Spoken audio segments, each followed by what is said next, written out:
Okay, guys, we are live. So for those listening at home, welcome to the Dungeon Musings YouTube channel. My name is Kevin Madison, and I will be your friendly Fate Weaver today, because today we are carrying on with our holiday campaign playing Ryan Vernier's outstanding Blackbirds Gothic Fantasy RPG. And with me tonight are the stars of tonight's session, members of the flock itself.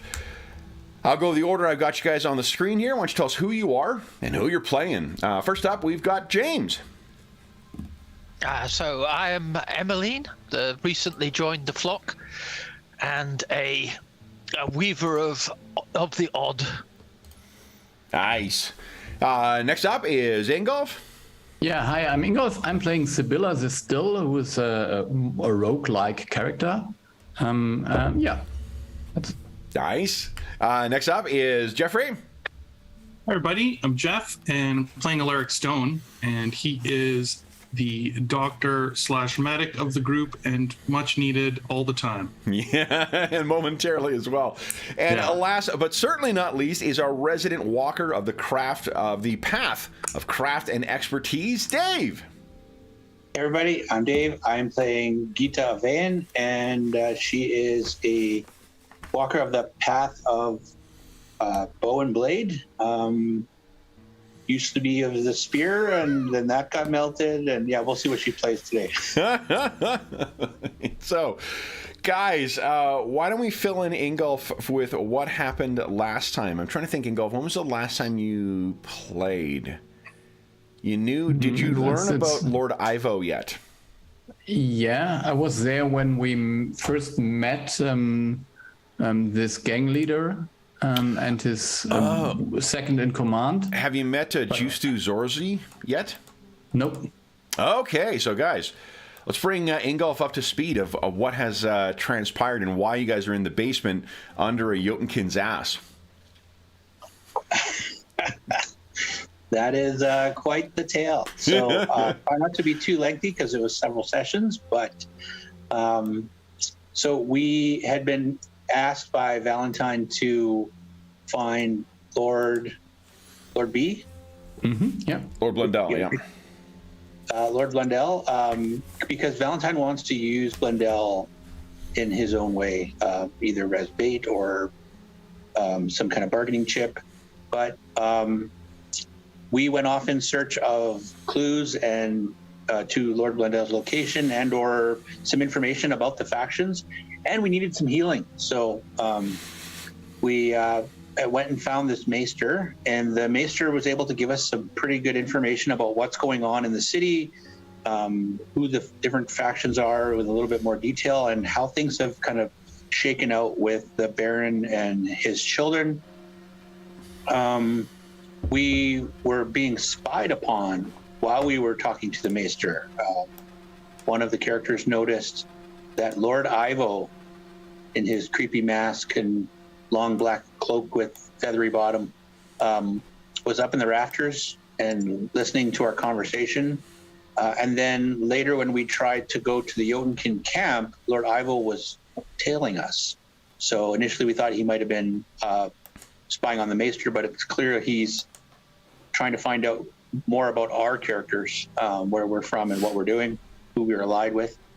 And we got to the Jotunkin, who was laying on a trapdoor, effectively. I don't know if he's feigning illness or if he is really ill. He apparently looks a little bit better than last time. So we met Ulfgrim, and when Ulfgrim leaned forward, we noticed a trapdoor, but we realized that that would be a terrible idea to just go down there, because then it would be obvious that we've gone somewhere. We've disappeared, and that would lead more suspicions to Ivo. So we have tried to lead Lord Ivo away, and gotten a serious scrap with some children of Anhelios. So before that happened, you did have Lord Ivo was involved with you meeting Emmeline as well, the newest Blackbird in the flock. Oh yeah, sorry. Emmeline and Lord Ivo had a little introduction, and then she ran towards us as another member of the community dream, I guess we'll call it.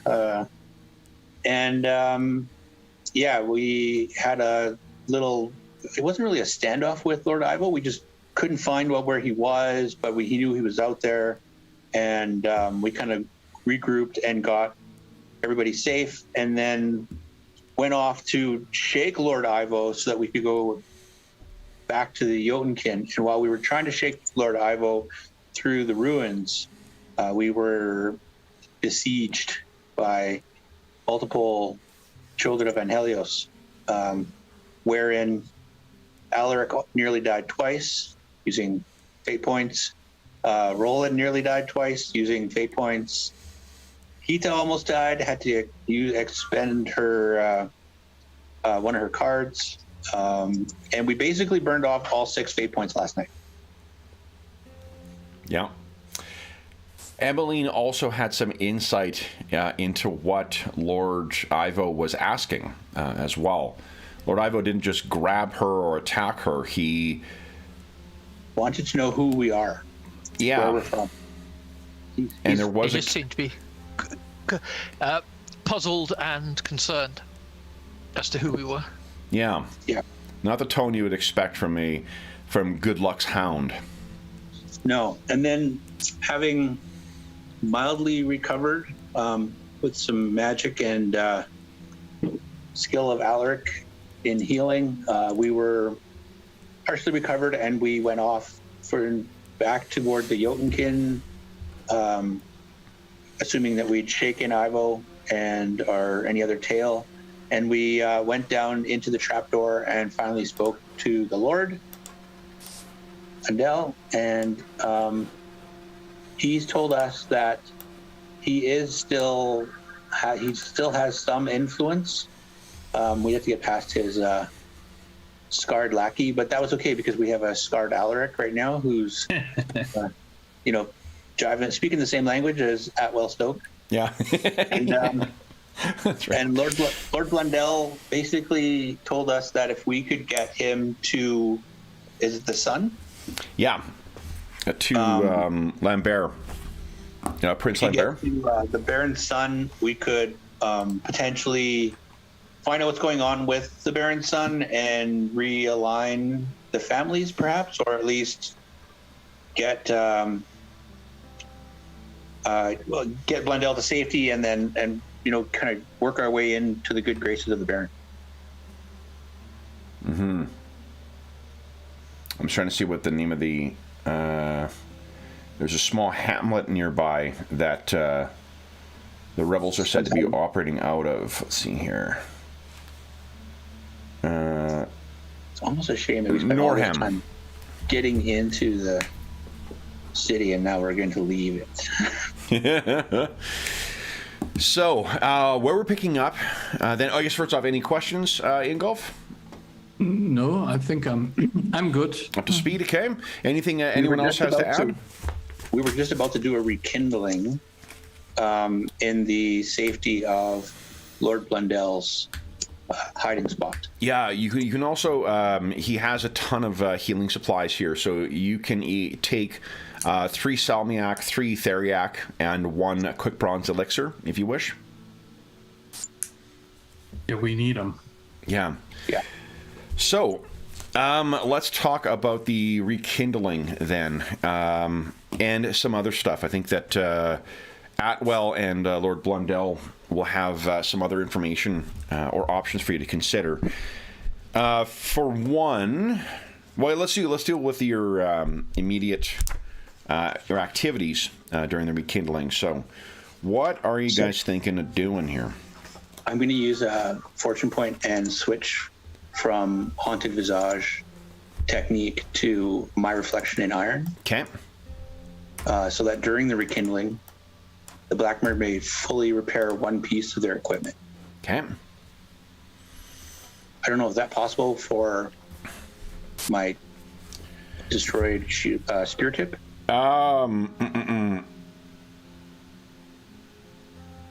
I think it's been destroyed because it's not even gone down to the ruin. So that's a matter of actually, like, you'd have to be crafting one.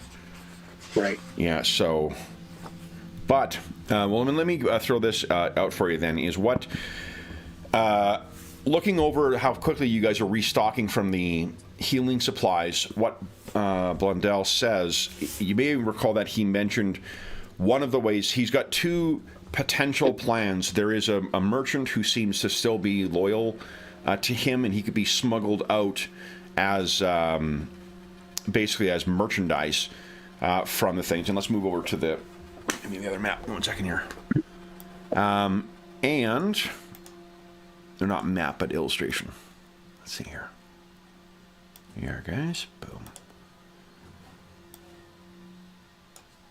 There we go. Let's see if I can get this right this time. Nope. Still off. Oh, well. As my year one psychology textbook would say, I am neither precise or accurate. So, what he says is he notices that sort of you're like Emmeline, you have no weaponry on you whatsoever. Gita, maybe he overhears you talking about that you picked up the busted spear, like the wooden shaft of your spear, and you're asking Alaric if it can be fixed. One of the ways that Blundell could get out of the city is through this merchant, he thinks. Another way you'd get out is there is a detachment of the guard who all work, like kind of all one squad that all work together. He could also, they could give you access to effectively the Winter Guard's stores. That would allow you can't push it like you could with a normal patron thing, but basically any weaponry or armor of patronage 5 or less, you could gain access to. Ooh. Now, that is it's a dangerous endeavor. They can try to help you out, but you're still going to be rolling 3 chaos dice to determine whether there is anyone watching there, and then you're still going to have to make at least a basic stealth skill check to be able to get in and get the stuff. But that could supplement a lot of your weaponry.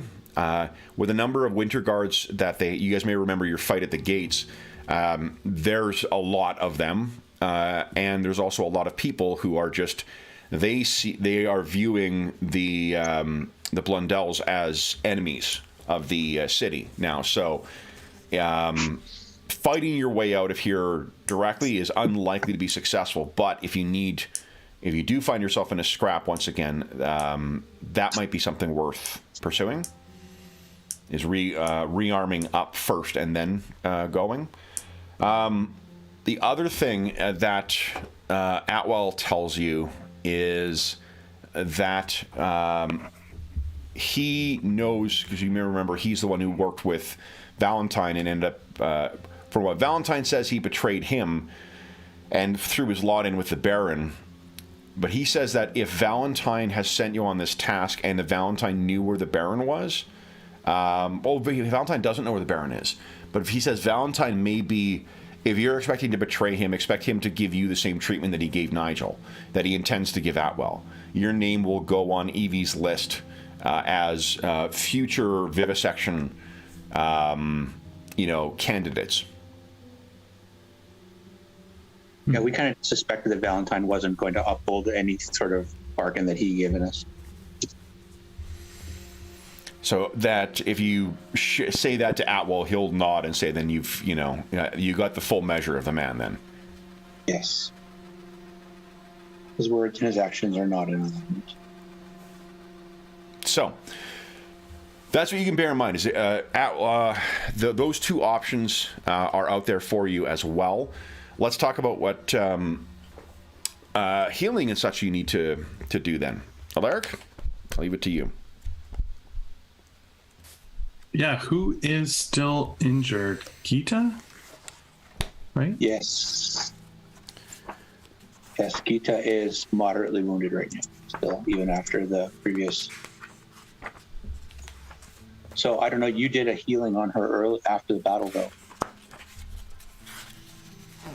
So that was just one level. That was just like bandaging? Yeah. How many bandages have you used up so far? That might be all of them, actually.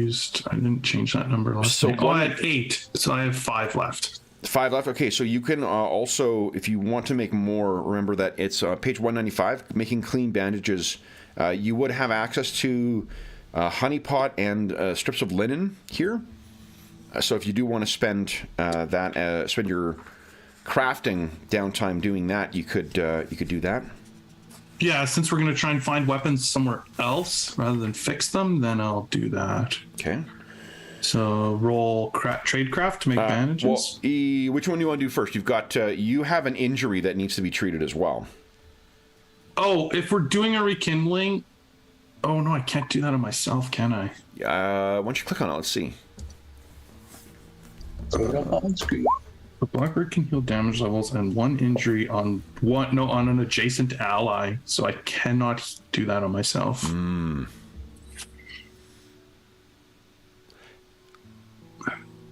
Maybe we can find the maester on the way out, or So I can. It sounds like I can heal. It just says once between rekindlings, the Blackbird can heal damage levels. Damage Just levels and 1 plurals. injury on 1 adjacent ally. Yeah, so it's. I mean, they don't need to be injured in order to do that. You could just heal all of Gita's if you want to extinguish Right, that. I could. Well, for rekindling, I can extinguish this and Yep, and get it back in the rekindling. in the rekindling, and you'll be healed up then, Gita. okay. Okay. So I extinguish that. So For for you, yourself, can it's we only a moderate injury on you. So can I roll to try and heal it? Yep, Yeah, it's a okay. routine. So it has to be during a rekindling. You're doing this routine. So plus 10 heal test, please. Can we get the Jotunkin to send out word to the maester? That one. Because if you Oh, You want to fortune point that? yeah. Let's start flowing those fortune points. Okay. I'd like to not be scarred. There we go. There you go. Okay. So let's see here. Recuperation time.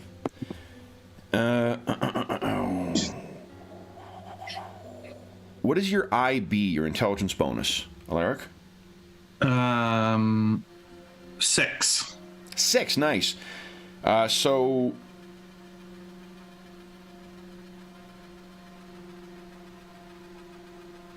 So actually, it'll require no time whatsoever for you to recover. You've treated that injury. It's good. Oh, by the morning, it's not bad. Nice. Yeah. Yeah, because you're with your bonus, it reduces the number of days by 2d10, and a moderate injury normally only requires 1d10 plus 1. So Cool. you've set your nose once again. You're no longer hideous Yeah. and suffering flip to fail. In addition, you can... So because this is a safe place, I believe you guys are recovering.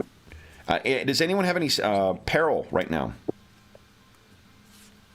I don't think so, actually. We were very good on those saves. It Yeah. was the damage that they were beating us up.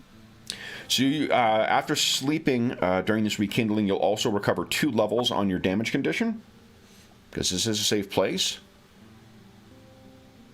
Now, where does that leave you, Alaric? You're the only one who may be... No, he's fine. George's character gave me a potion yesterday. Oh, yeah, the quick bronze elixir. Yeah, that healed me right up. Okay. So I think we're good damage-wise. Okay. All right. So then... so then we have to what we're going to do. Now, do you want to make... For the bandages... it's a I might as well just roll. Wart Yeah. cunning check. Do you want to make 1, 2, or 3 strips? 1 strip is 30% plus 30%, and then 3 strips is plus 10%. So, plus 10, plus 20, plus 30. The fewer you make, the easier it is. What are you thinking? Just gonna check what my chances are. Yeah, I'm not sure what your wart cunning is. What's that under? Wart cunning is it's not going to be. It'll be under called alchemy on the sheet because we're using. Oh, okay, yeah. It's on the sheet. I'm not trained in it, so I'll just make 2. I think it's a special skill that'll be flip to fail. Oh, then. you can't. Okay, then I can't do it. I think is Emmeline trained in wart cunning? No. Oh, is anybody trained in wart cunning? I don't think it was on my list of things I could train in. Yeah, it was on mine, but it's sort of incompatible with Theurgy, so... Yeah. I think it's actually besides the list, so it is on page 82 or something, on on something else. So it's not in the normal path list. It's somewhere separate. But Okay. Okay. So if you're not, I mean, you can still try. It's a flip to fail, but yeah, you get. Yeah, then I might as well just do one. Okay, so plus 30%. And I'll just click alchemy, even though it's Yeah, alchemy at plus 30, and then it's flip to fail. flip to fail. Because then I get a lot of options. Nope, that's way out. pretty He's good never chance. done it before. He's like, whoa. Yeah, you want to fortune point that? You get a No, pretty I good... don't want a fortune. I No? still have 5 more bandages, so Oh, okay. Okay. he's learning it. Maybe I'll train in it in the future. Nice. All right. So then, what do you guys wish to do next?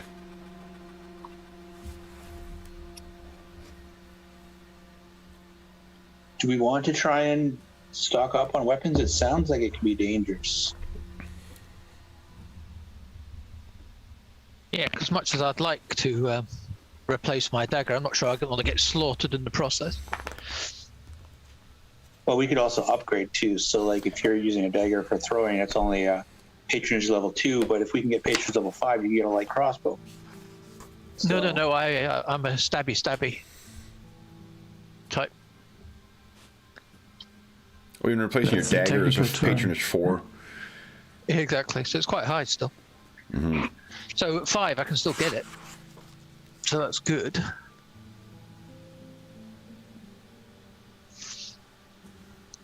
But with your blunt stick, your need might be more than mine.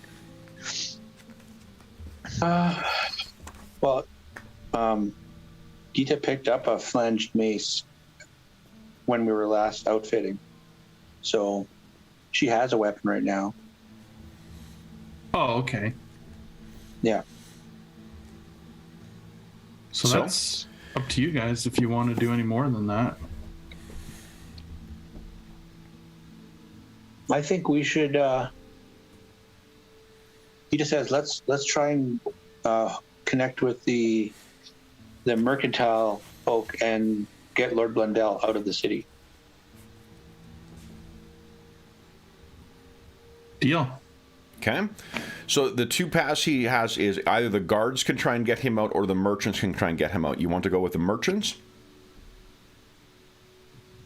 So if we go with the guards, will we just like dress as guards or something like that so that we try to fit in? Or They may give you a way of getting out of the walls that isn't obvious or known to you.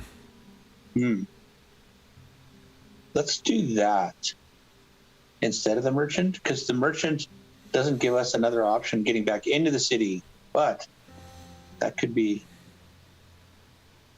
more information or another way in. Who knows? Might have to come back. Okay. So obviously both of those carry risks with them. The risk with the merchants is whether the loyalty is still there.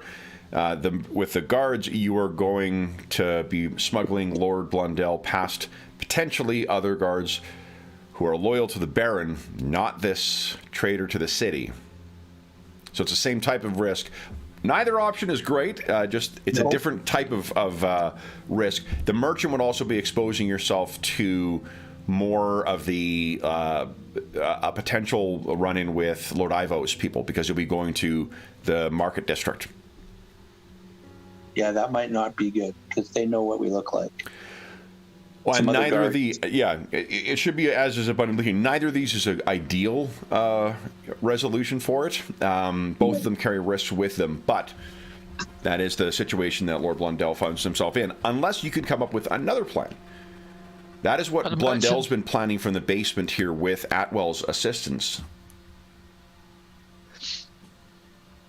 But the merchants also give us the chance of shopping, right? Well, no. He doesn't have any money to be able to share with you right now. That's why you're getting his patronage is restricted to helping you raid this armory. Yeah, forget that. No. So let's. And right now, you don't have access to any other. Nigel is outside the gates. Valentine is not helping you until you help him. So We're in the middle of betraying him. you could try and like steal things on your own if you'd like, but likewise, that also carries risk. Right. Yeah. So I think it's just a matter of which plan do we think is better for getting him out. What do you guys think? Guards or... Unless we have a different plan. I don't Guards know. probably So have an advantage. Do we know the way that Valentine got us into the city? Could we go that route? through the sewers. It wasn't necessarily. We'd have to find it again, and we'd have to get past his guards that are guarding it. yeah. And there are these children of Achelios. I mean, if you are eager to meet them again, They seem does to be like everywhere we go. Keith is a magnet for that, so we don't want to necessarily encourage that.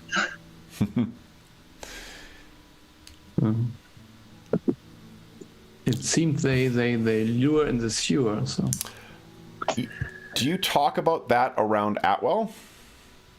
Yeah. Well, we're just discussing this with Because you know what you could spend a point of fortune to do is Erd's vision. Atwell was a lieutenant of Valentine's. Oh. He might know precisely that exit. Oh, yeah. And if we ambush the few guards that are guarding the passage, then it's just a free run out. Man. Right, and just quickly get out. okay. And we do a little damage to Valentine's crew. True. Yeah, we're double crossing you and we're killing some of your men. Sorry. Are we spending a fortune point for Erd's vision then? Let's do it. Okay. So if you ask about that, then Atwell says, he kind of gets his thoughts. He's like, yeah, that could work. That could work indeed. He normally only has 2 or 3 guard in the place, so...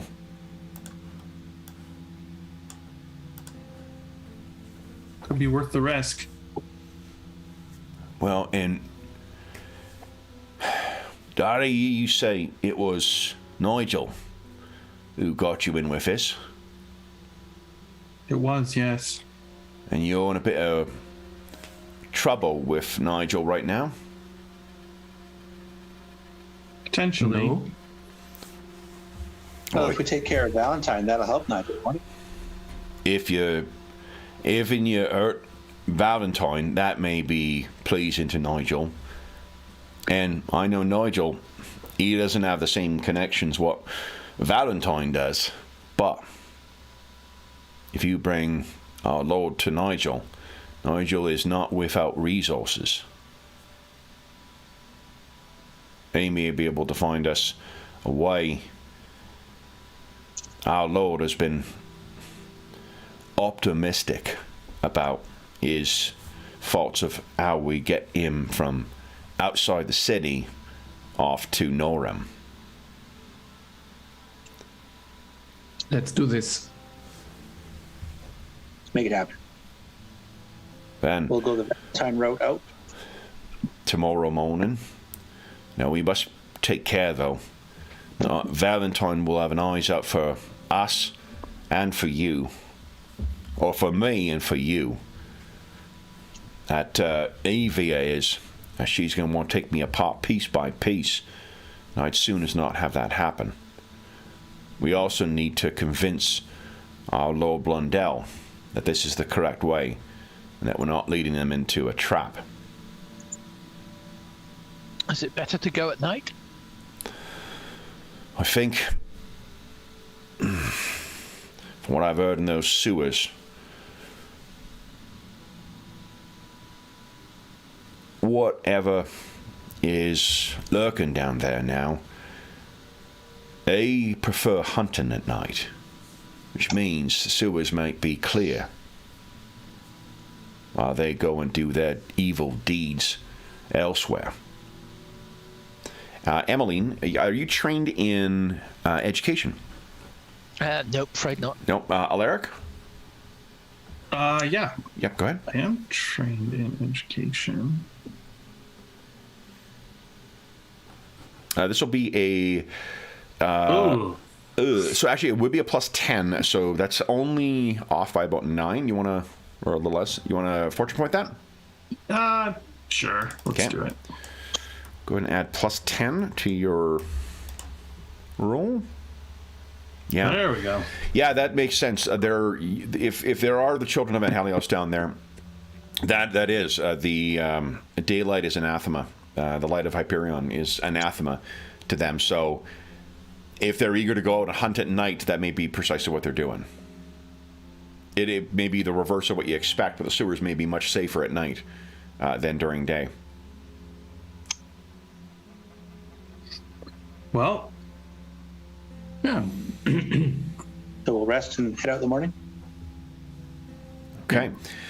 So tell us how you describe this plan to Lord Blundell, because he will need assurances that this is the plan. So Atwell does a little bit of like setting the stage, because Blundell seems to trust him to some degree already.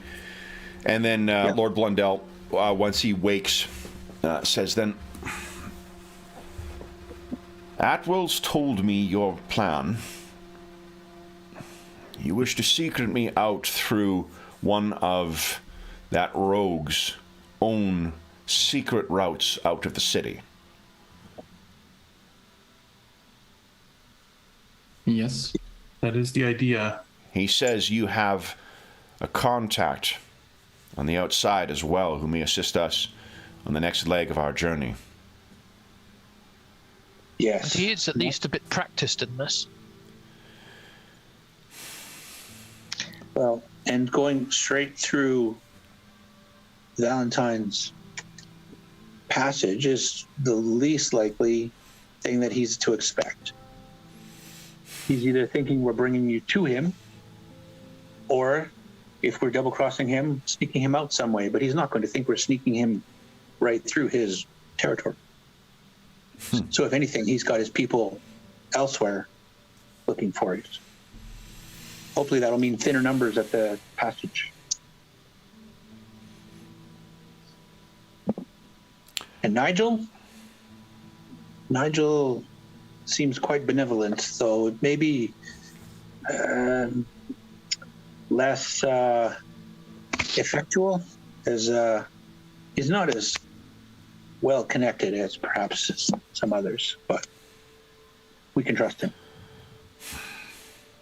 I confess that Atwell has convinced me I have been thinking a link at a time in this chain. It's wise to be thinking of the entire length. I approve of this plan. Alaric, you've proven yourself a capable healer. Should I worry exposing my wound to that environment? Let me see the wound. I should go ahead and give us a healing check at, let's say, minus 10. Only because of the severity of the wound. Critical success. Not only are you able to improve his condition, you are going to be able to completely alleviate any concerns he has about infection. Beautiful. We can bandage that up tight. You'll be fine. So you treat the wound, and he says, that feels better. Thank you. I have seen wounds like this before. This is you. You'd be valuable to keep around, Master Stone. Then, tonight, we will go. Tonight we will go. All right. Or this. So, tell me what you guys, if anything else, what you choose to do before setting out. You'll have completed your rekindling. A day has passed. You've eaten up. You've restocked whatever medical supplies you want to grab.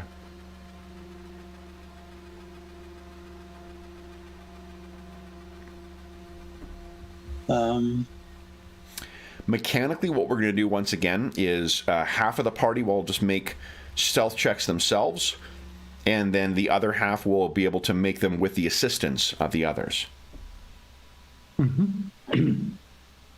Okay, so who are stealthy one? Emmeline Me? Yeah. and Sibylla? Good. Yes. Okay. I'm stealthy. And You're all stealthy then. Okay. Yeah, we're all stealthy. I'm your tank. I don't need to be stealthy. I mean, No, I, no. need to get through, but Oh, I suspect because that Sibylla's stealthier than me. because you have completed a rekindling, you can each reslot any talents or techniques as well, if you do wish to switch out anything. okay. I'm going to go with. I'm going to ditch the impressive physique and go with Survivor. Okay.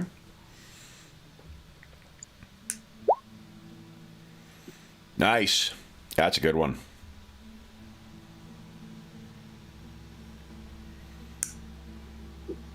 Everyone else has Now- their talents and techniques selected? Having one of each, yep. Okay. Now, my just in prep for this, I'm quite good at seeing in the dark, as it were. So I'm probably useful to have near the front, and I can scout ahead using my techniques. If I know that I need to, scout something out specifically. Why don't you click on the on the circle? thing? Yeah, Yeah. just so everyone knows what game mechanics we're playing with here. Okay. So, Eyes of the Witch and Shadow Twin. Nice. Nice. So you're good at scouting ahead safely. So Yep. we just need to let you know. Atwell will just need to let you know the path a little bit at a time, so you can dash ahead and come back. Exactly. So that means I can do that Shadow Twin for 8 minutes. Excellent. Okay. And if we get attacked, you just use your extinguish ability, and we keep going. All right. So then, I think what I'll do is, because of your ability, Emmeline, if you're going to roll stealth, we'll flip to success with yours because of the Okay, use cool. of that. That seems like a really great way of sneaking. So go ahead, give us a stealth check, a standard difficulty at flip to succeed. Standard stealth. Here we go. Nice. Okay. And then Sibylla. Standard difficulty, please. That was so clear. Fortune point that sucker. Yeah, I Okay. would. So let's try again. It's the Oh same. no. Okay. Doesn't mean you're discovered. It's just going to affect the total number of chaos dice you're rolling. Alaric, you are being assisted. Let's do Emmeline to assist you. So give us a stealth check, and then Emmeline, give us a D10 check, please.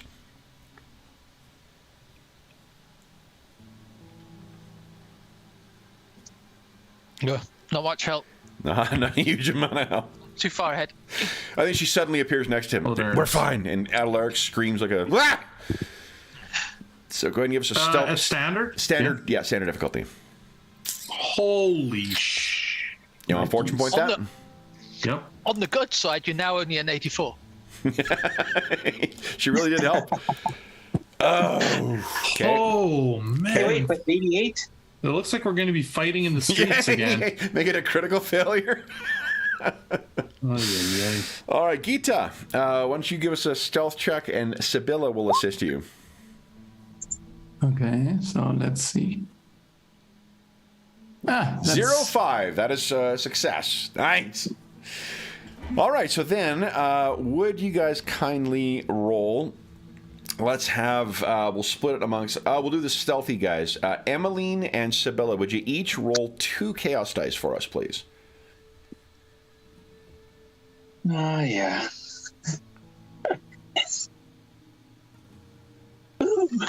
So, you guys successfully make it to the part of the former caravan district to where the entrance is. And as expected, this is in one of the ruins. There is, you know that behind there's a little trapdoor that will lead you down that's hidden underneath a little bit of rubble. And there are 3 guards that are watching there. 3 thugs. Let me put tokens out to represent them. Mm-hmm. How are you guys planning on approaching them or dealing with them?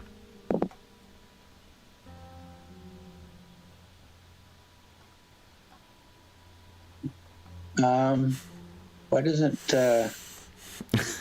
I'm laughing because I'm looking through the illustrations to find the thing, and I see the thing for Debango, and I've got Sean's voice in my head saying Debango from our Conan game.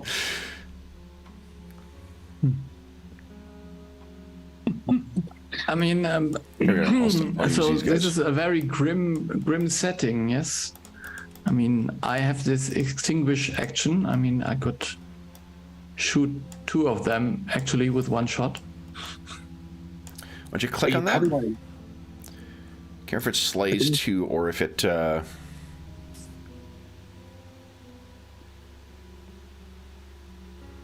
both are saying.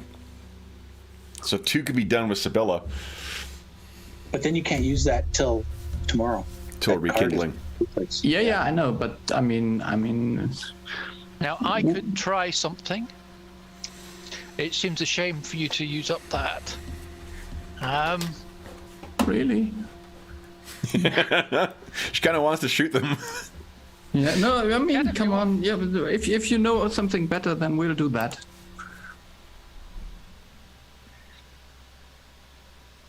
I say Alaric I can try and take one of these thugs over, says Emmeline to herself. Let me try controlling one of these things. What are you thinking, James? A little bit of marionette. Oh, okay. Let's see. Here we go. Okay. The duration of that is 1 action at your level. Just FYI. Use it to, if you're able to do it, can you use it to gack one of the other guys? Well, I was just thinking, I could get one to attack the other. Then the other 2 attacking him, and while they're attacking, we move in and finish them all off. They may have the person attack someone, throw themselves off a cliff. If it's used during the combat, the theater takes control of the target's next turn when it comes up and chooses how to spend their AP. Right, so you could draw their weapon and stab at each of the other 2 guards. Yeah. And when they turn on each other and they start fighting, then we move up and finish it off. Yeah, clean up the dregs. Sibylla could be sneaking around from somewhere stealthy and have a clean shot at them without having to use the extinguish ability. Get some kind of backstabby type thing in going on. And Alaric and Gita are prepared to charge in.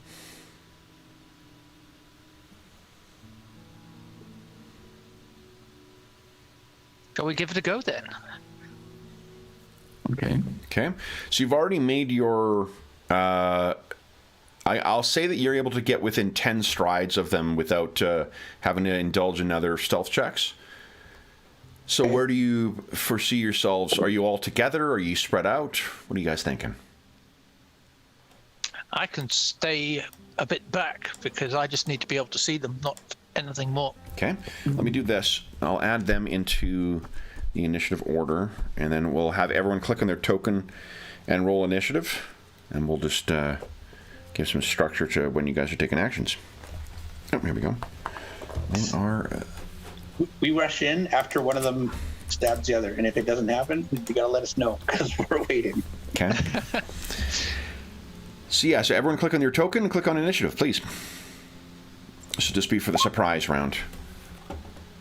Oh, I rolled a 1. Okay. Sibylla, do you want to wait till after Emmeline, or do you want to take an action? Yeah, okay, I'll put you down after Emmeline. Ooh, come on. Oh, speedy. Even though I'm slow at rolling at it. Okay, so Emmeline. This will be an incantation, or I mean, it's odd weft, but it's an incantation. Do you wish to draw on any focus? I do, because I don't have my usual bonus to this. Okay. How many are you drawing on? 1, 2, or 3? I will take 2. 2, okay. I think. As a reminder, the odd pool goes down by 2 dice for every round that you don't cast magic. Oh, okay, yeah, okay. Yeah, so, all right. So you'll have plus 20 to this roll. Go right ahead.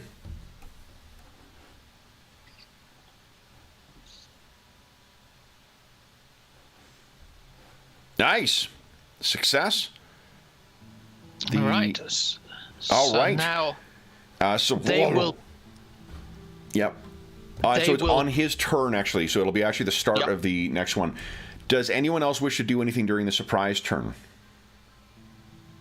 I don't think so. No? No one's taking a shot? Nope. Yeah, I don't know if I shoot them now. They will be surprised anyways, huh? So the only difference is in the surprise round, they have 0 AP. They will not automatically become aware of you when combat starts, but they will have a complement of action points once the round starts. They still doesn't mean they can necessarily defend against you because you're hidden. It just means you're not getting the benefit of a surprise round where you have 3 AP and they have none. So I think that Sibylla does not know who of the guards is actually enchanted now. I think the reaction you'll see, they do sort of like, I think there is kind of a, oh, so you're going to be able to see who, who has studied, like, kind of jerked, or perhaps Emmeline was going to tell you which one she was going to go for. Yeah, Okay. I'll just tell you which one. So, And Emmeline, then I you would gain 2 tithe, and you need to roll 2 chaos dice, please. Yep. Okay. Well, that's going to be exciting. Let's see. Yeah! Fantastic. What is going on? All right. So then, Chaos reign supreme. let's see here. We need to roll. It's only 1, so give us a 1d100 plus 10 roll, please.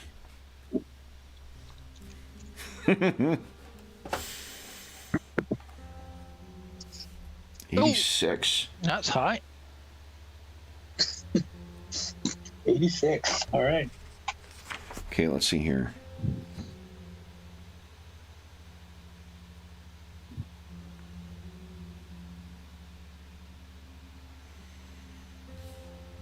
So the Odic pool is down to 0 now, but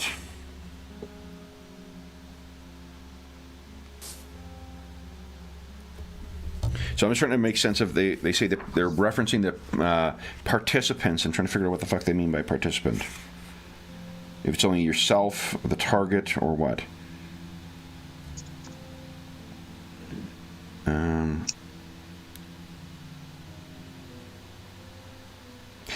Everywhere within 99 strides of the Theurg and lasts 1d10 minutes. What? Oh, no. So, would you give us a 1d10 roll there, Emmeline?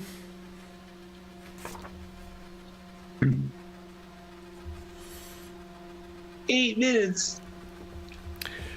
What suddenly manifests is as Emmeline calls on this, there is a flickering of the shadows, and every single one of you hears a keening howl of the damned coming from them. You all recognize at least one of the voices from them, and you are all afflicted with the plague of cowardice. Until this manifestation ends, no participant may take any action that would involve rolling damage dice. So no attacks for 8 minutes. Yes, that's manifest. It does cut for them as well, but this has happened. No! You hear And this this is 99 yards from Emmeline in all directions. So it's like there's like this creepy storm of yeah. Everything is being warped from the odd. So, Sibylla, with that in mind, you begin to draw maybe you're reaching for your bow, and then your hands begin to tremble. Now your turn starts. What do you wish to do, knowing you can't do anything that causes damage? Yeah, so I would just put the arrow back, because I think my hands are shaking too much. I hear the voice of my sister or something like that. Yep. It's massively disturbing. So I think I would just look at Emily. What have you done? Her eyes are completely black right now. Ah! He calls to me! Because, of course, Emmeline, you hear the voice of your love screaming in pain. Anything else you wish to do, Sibylla? No, I mean, maybe hide. I mean, I think Slam we are yourself hidden. against the wall. Yeah. Okay. Gita, you have had a taste of the odd before. This is so different from last time. Still not pleasing. You hear your children screaming. Yeah, I think Gita realizes that we can't do anything. We have to wait. We could just walk past these guys now. They can't attack us. But doesn't stop them from going to their boss and telling them where we went. Maybe we could barricade the sewer down inside it. Yeah, I think actually that is a great plan. Just walk right past them. Yeah, I mean, it's like a zone of peace around us. Yeah. Yeah. It's kind of funny. Yeah, I say we try it. Weird and creepy. It is weird and creepy.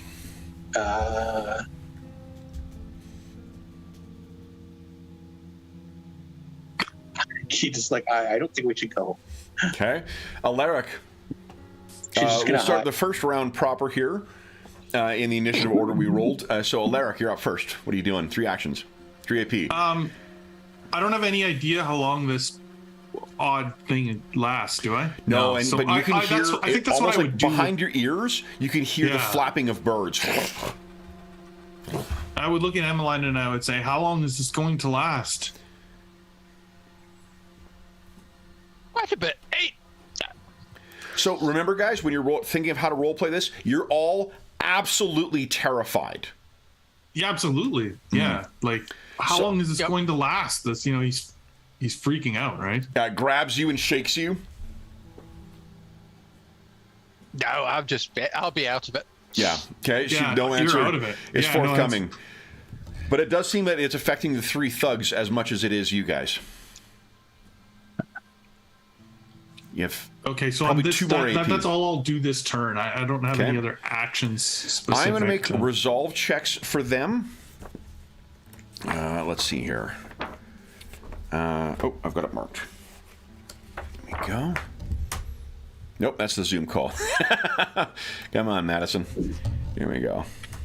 Relying too heavily on my predictive text stuff. Okay, so resolve. I get 50. So 1 succeeds, holds his post. 1 fails. I'll spend a fortune or misfortune to see if we can get him to stick around. No, he is running off. And the 3rd, I'll spend another misfortune. Nope. There's only 1 left, guys. They've all run off, except for 1. Oh. Maybe we grab him and take him with us. If we can get away from this terrifying place, who knows? Maybe we can. Yeah, I don't know. Okay. So let's see here. It was Alaric, and it was Emmeline. What are you doing? I will try and just stumble past this Okay. guy. I'll So just keep going on the path we were going. Sure, you stumble forward, Culture your my eyes ears. black, this keening of your dead lover in your ears. You stumble your way over, and push aside the rubble to where the trapdoor is, and with your final AP, throw it open. Sibylla, what are you doing? Yeah, I think I would follow. Maybe I can intimidate the guard even more. Sure. Yeah.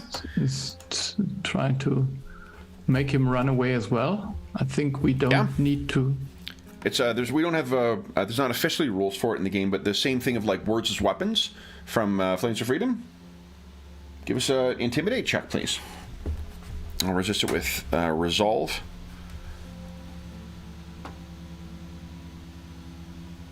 Critical success. He cannot resist it. So I think there's all this keening, and then suddenly, Sibylla, you kind of catch yourself. You step out from the shadows of the wall and stride directly towards this guy. His eyes get big. He's like, and turns and races off down to join his fellows. So then, we don't need to be in initiative order any longer as you guys are bringing everything below. What sort of measures are you going to do? Remember, it is a ladder leading down into the sewers, and then it is a there's a trapdoor down there. How do you think? How are you thinking of securing this thing on this side, if at all? Can I use my spearless shaft, spear pointless shaft that I'm carrying around, hoping to repair? Maybe to wedge it into behind the trapdoor to keep them from pulling it up, or why doesn't Alaric give us a tradecraft? 'Cause I don't think anyone else is trained in tradecraft, are they? just the old David. Just heal Dave. Assuming you don't want to be crawling around in Culwadine sewers, Dave, we'll maybe leave this to Alaric. Then standard? Just let's make it routine. Plus 10. Okay. I think it's easier to break than it is to things. So you got it pretty good, yeah. You sort of wedge it in such a way that it's going to... What I was thinking is if you could put it in such a way that would work against the mechanism, that's why your expertise would be of benefit there. Okay. It's kind of sad because she's had that spear for a long time. But... Yeah, you look... Oh, but it's doing one last duty for you. Both Atwell and Lord Blundell are down here with you as well. So, the next task, I guess once this keening finally ends, you guys stumble down, you get a chance to light torches and catch your breath. Lord Blundell turns and looks and says, "What in the gods was that?" I have no idea. Shocking, right? What is going on with the world? Emmeline, if you're trying to conceal your nature, you will need a deception roll, please. Unfortunately. Not deception, it'll be guile.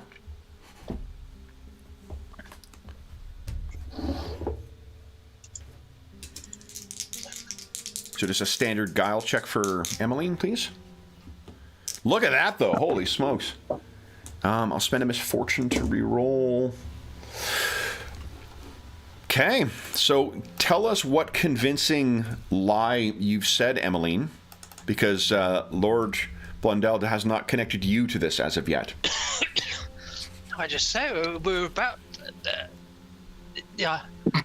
Sibylla was about to launch a sneak attack and then something, I don't know. What are these things? Is this something to do with the crows? But it's unearthly. I'm terrified. He completely buys it. What is your FB, your fellowship bonus? Oh, it's terrible. 3. 3. Okay, so that's all 7. Better than my perception. So, Atwell, let's see if he... Atwell is a little more suspicious of you, Emmeline. As a reminder, patrons will not deal with known theurgs. So, just be mindful of that. Interesting. So then, once you're down here, who is carrying a torch? Atwell will carry one. Lord Blundell will carry a lantern. Anyone else wish to carry a torch? Sibylla can almost see in the dark as well, so she does not really need one. Okay. Yeah, I think Gito will carry the torch. Okay. Anyone else? I guess. Well, Yeah, I can don't carry a need torch. Okay. So each of you has have torches in your hand. Let's talk about navigating through the sewers. I think there's a moment, Kev, as we're getting the torches out, where Gita gives kind of like a sly look at Emmeline, and it's kind of like, you know, to what James just put in things fussy about who saves their lives. I think Gita is a little creeped out by this, given her nature and the fact that she fights like undead on a regular basis. Because if I'm correct, that some sort of thing happened yesterday and there was a body raised after we smashed it down. Yep. Yeah, fighting with that a little bit internally. Okay. That's interesting. Okay, then. This will be a navigation check here. Now this, because you guys do not have a map to go from and you're navigating underground and you've only been through here once, this is going to be a hard task, but I will let the other three assist with it. Emmeline, I don't think can, because she hasn't been through here. So unless she is taking the lead on navigation, she won't be able to assist. Is anyone... navigation is a special skill. Yeah, I'm trained. Oh, there you go. Okay. So... like, this looks familiar over here, doesn't it? She's like, no, you guys just be quiet. All right, so then Alaric is going to make the navigation check, and Gita and Sibylla can aid that. It's hard, minus 20. Okay. Here we go. Oops. Oh, just roll 1d10. Yeah, just a 1d10 for Gita and for... Nice! Oh, yes, nice. We did and a it. 0! Look at that. Oh, and a 0. Holy Crushed it. smokes. Okay, so a 28. So then, let's see here. Let's have Alaric, who is leading the charge, and Emmeline, because she's the bearer of good fortune. Each give us one chaos dice roll, please.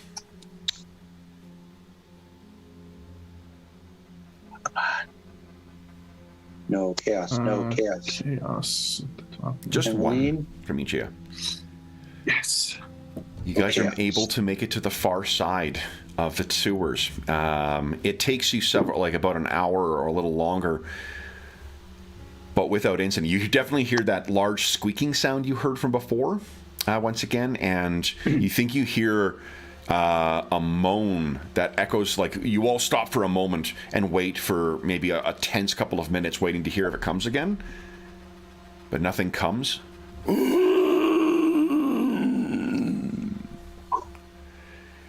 And we find you guys getting out to that hidden spot. Now, you dealt with the guards going in. Do you remember what the exit looks like?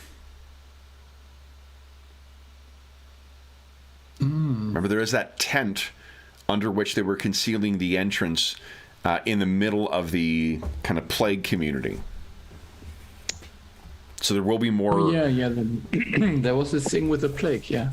Yeah, well, and also there was... what do you call it? More to the point, Valentine's men were guarding the entrance to this as well.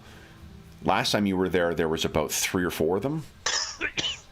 Now, you may catch them sleeping, but what's the plan for getting up here? Similarly, it's a concealed trap door to lead up from here. I guess there's 2 ways you could do it. You could try and sneak, because it comes out here. The easiest way out is to clamber up. But this does actually technically lead to a little creek that is part of a ravine that cuts partway through the camp. So I guess you could try and sneak along through there as well. Do you want to try and deal with Valentine's guys or try and sneak past them? I say we sneak past. Yeah, I'm always for sneaking, but... Sibylla's top card. She's got a deck of 1. And here we go. We're sneaking again. Yeah. I mean, it's always a good first play, I think, to try to sneak. Okay. For sure. So I vote If sneaking they as well. spot you still have to fight them. Yeah. So we'll do the same thing as we did last time then. We'll do Emmeline and Sibylla. Each of you give us a stealth check. Emmeline, if you're making use of your ability, it'll be flipped to succeed. standard difficulty. Actually, we'll make it plus 10. Because they're not expecting anyone to come through and try and sneak past them. It's a lot of muck that you're stomping through here. Emmeline, there you go. Success? Nice, Sibylla. Well, your stealth is awesome. All right, so then Alaric and Gita, stealth checks, and Sibylla and Emmeline can assist. And same thing, Emmeline's assisting Alaric, Sibylla's assisting Gita.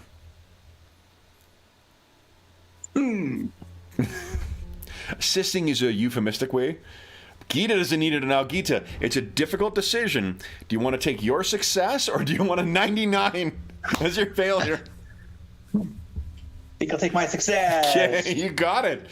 All right. So all four of you lead Atwell. Atwell's leading the Baron or the Lord Blundell along. You guys likewise, you can hear them snoring up, and there's one guy who's kind of pacing back and forth. But one by one, you all very carefully push your way past that grating.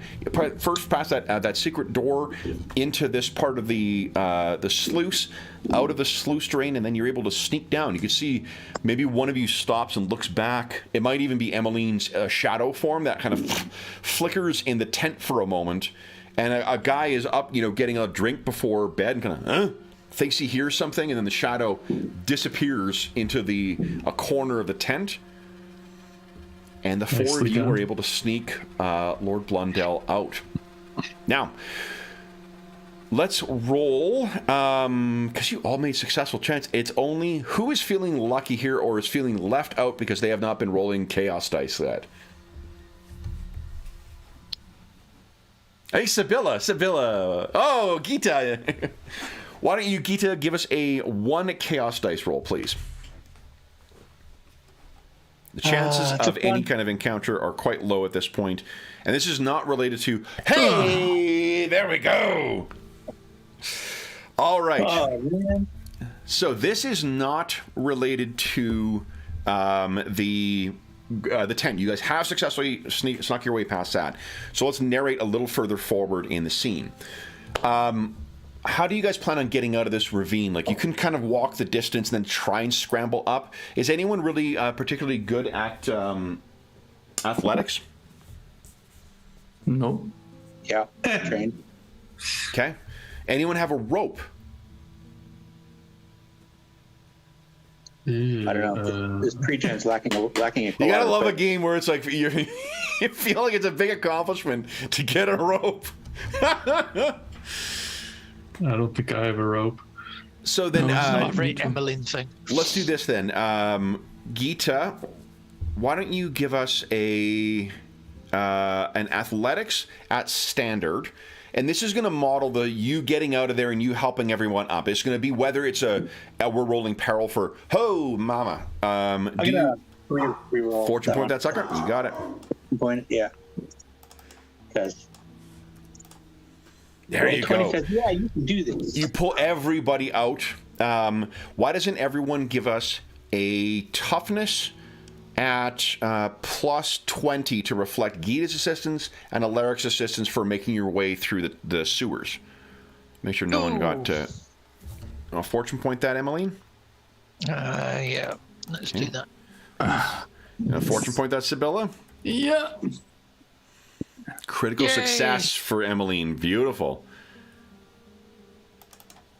Oh, You want to fortune point that again? Man, you really are prone to sicknesses, Alaric. I guess so, yeah. Sibylla's good. You gonna fortune point it? Yeah. Okay. Every time we encounter something gross, he just drinks the water.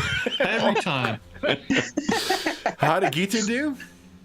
Hey, Alaric, well, you should stick your hand in this dead zombie's body and see what's going Yeah, on. really. Yeah. Gita, we need a toughness roll from you too, please. Oh, from Plus you, two, yeah. And then, Alaric, why don't you give us a roll of 1d10 plus 1 for peril? was it standard or team? No, plus 20. Plus 20, easy. Yeah. No problem. Let's see. Hopefully you roll low Sorry, here again, 1d10 Alaric. plus 1. Be grossed out, but be not so grossed out. Oh, how about maximum? Pretty much. So how does that compare to your peril threshold? It's one level. One level. Okay, so you're one level down. You're a little winded, but not terribly bad. So, Gita has pulled you out of this thing. You guys find yourself in the middle of this, middle of the community outside the walls. In fact, let's go back to that. I'm so glad we had an Odic manifestation. Yeah, they're great. At least once. That was really fucking funny. Okay. A quick question, it's a rules question. Yeah. With the peril and damage thresholds, do they need to equal or exceed? As soon as they equal it, Okay. then it triggers. So, it's like AC. Okay.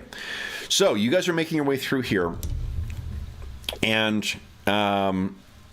there's people coughing in tents and whatnot. Alaric, you're reminded just how many sick people there are outside of the walls. And you think of the children that you have encountered thus far. And you're passing by, and there are people in their tents who are... They look very much like the individuals that you faced. Gita, this may be running in your mind as well, too.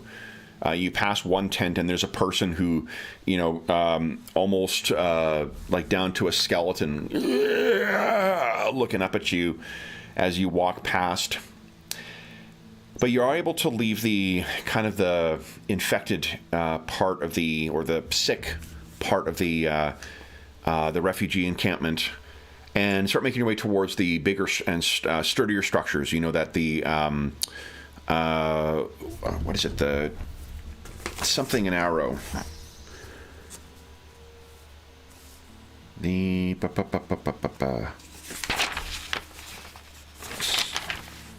Where is it? Where is it? It's Valentine, Nigel.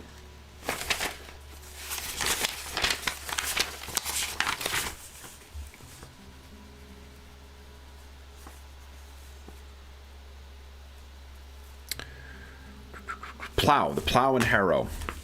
That is where you're going towards, the unnamed thing. And it's in that kind of ramshackle, actual buildings.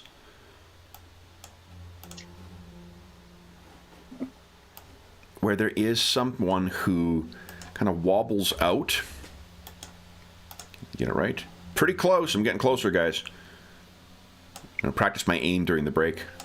Cut and paste, cut and paste. What you see is someone staggers out or kind of shambles out from the from where they were sitting down. They push themselves up and walk themselves forward, and there's something very weird about the way that they carry themselves, but they are walking directly towards you, Alaric. You think for a moment it might be drunk, but they're wobbling along and coming directly towards you. Why don't we all click on our tokens and click on initiative, please. This guy is probably, let's say... Oh, that sucks.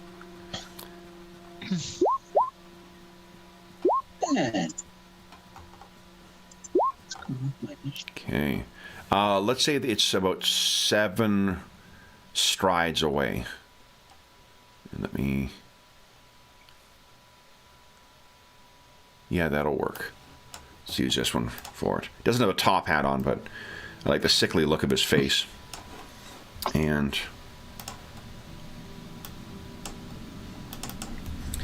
you can see his hands are coming up as if he is trying to come and grab you. All right, so, however, Sibylla is much faster than this. So, Sibylla, he is 7 strides away from the lot of you, and you can tell he is heading directly for Alaric. What would you like to do, if anything? Yeah, I think I would just think that this is kind of an attack of all of this city. Never anything good happened to us before. Yep. So I think if possible I will shoot with my bow. You got it. Let me just hold on. I'm going to swap out. The top hat's driving me nuts. Let me give it different. It's just so anachronistic for for this. I'm sure I've got something else in here I can use. I got a battle mech. I can use that. I think we should talk more about head. I mean, that's really important. Definitely. 2023 is the year of the milliner in Paradar, for sure. I can't remember. Milliner, is that what you call a hat maker? No, that's a female hat maker. So this is a milliner. These are doing hats with felt. Ah, got it. Like top hats, that would be a hatter. A hatter. Okay, got it. Here we go. I'm going to get rid of him. We'll use this one instead. Yeah. He's not as sickly looking, but he doesn't have an anachronistic hat. He has a cap instead. Here we go. Add turn, and he's on 13. All right, so sorry, I was distracted by aesthetics here. Sibylla, you have 3 actions. What are you doing? 3 AP. Yeah, so if possible, I would shoot, and I would use actually my felt shaft, which would cost 2 AP to get extra damage. Yeah, sounds good. Go right ahead. So that would be just... so let's see. So this is no surprise round. That will mean I can just keep 1 AP left to defend or so. Yeah, you got it. You can also spend fortune points to get extra. Yeah, no, I would just at this moment. Okay. So but I there's 1 die to so I would have a D6 additional damage. D6 exclamation mark. Yeah.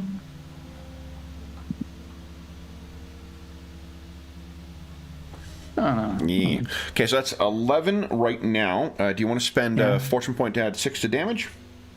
Yes, and it is piercing 1. I don't know if he has any armor, but... Okay. So, you fire, and it sinks into him, and he drops down dead. Or seemingly, at least. On his round, he does nothing. Alaric. Now, it's a good shot by Sibylla, but it's not like sticking out of his forehead. Alaric, why don't you give us a healing check, please? Yeah, I was going to say I bend down and look at the man. Sir. Okay, so if you stride over and then look, or hustle over and then look at him. Just give us a heal check at plus. This will be plus 20, actually. Maybe it's in the knee. Yes. Okay, so Alaric, the shot, it's great shot by Sibylla. Like, definitely something that would take the wind. This is right piercing a lung, kind of thing. But the thing is, there is a brutal wound at his neck. Like, surely a lethal wound, or near lethal, with tons of blood caked around it. Right, someone else had left him for dead. And that's when the corpse begins... A voice is gurgling out from within it. And it says...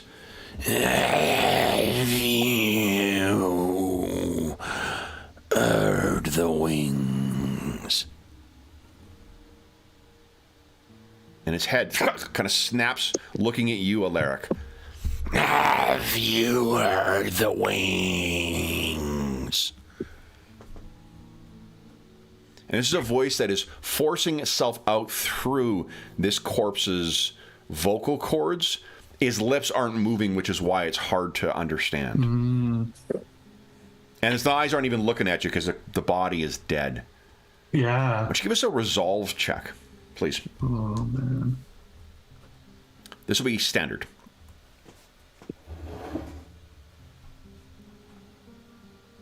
Yes. So it doesn't unnerve you. You still have 1 more AP.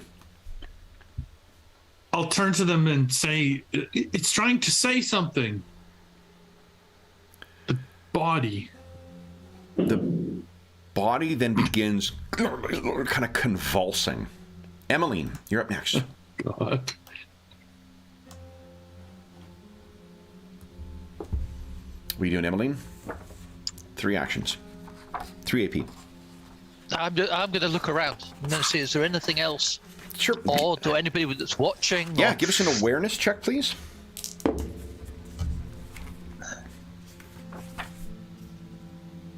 Awareness. Come along. Where are you hiding? Under Here perception. we go. There we go. You want to fortune point that? Yeah. Okay. Give you the last points. Nice, clearing the deck right away. We were joking last night that playing in person, it'd be really the best way to play would be to play with your points being giant plates, and you stack plates up in front of the Fate Weaver, and then when I make my big misfortune spends, just be like, here you go. Oh. There you go. To really emphasize the what do you call it? The gravity of spending that. So you spend 1 AP looking around, Emmeline. You could spend another AP trying to roll again if you want, but you can't see anything as of yet. You have 2 more AP. What would you like to do? I'll try one more time. Nice. Here we go. Second time lucky. Come on, crit. Here we go. Success, not fail.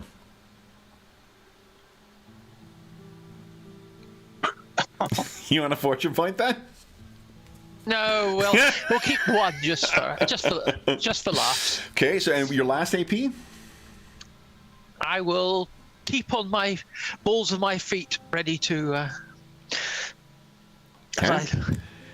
And look then around in vain. Gita, 3 AP. What are you doing? I have a question about my ability that allows us to damage the children of Helios. Yes, actually, you know what? And I forgot. I wanted to bring up. That's not so much that it just targets the children of Helios. What it does, Davey, is that so the things you fought thus far, they can still be affected by normal weapons.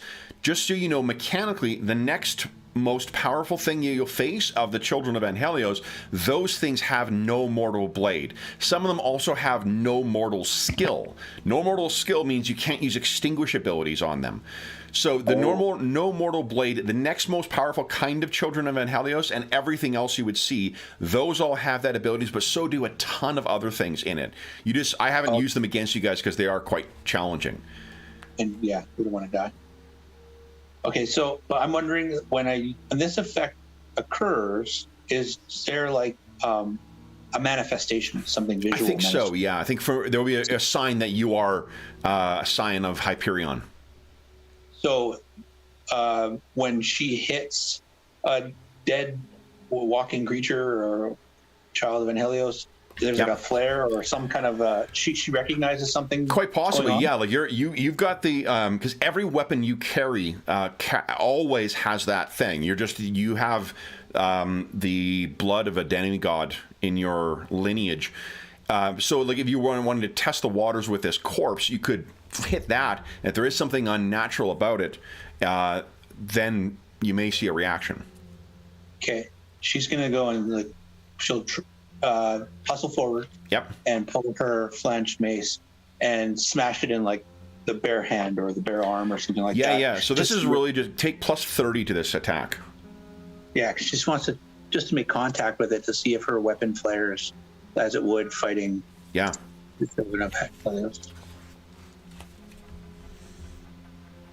Come on. You want to fortune point that? It's not a crit fail. Can I swing again? Yeah. With the second. Oh yeah, second attack. Yeah, sure. So it'll be plus 20 on this attack. Okay. There you go. So you hit this thing, and then the corpse sort of like pushes itself up, and like as if a rictus has hit it, and something unspools from the mouth. And let me show you what it is.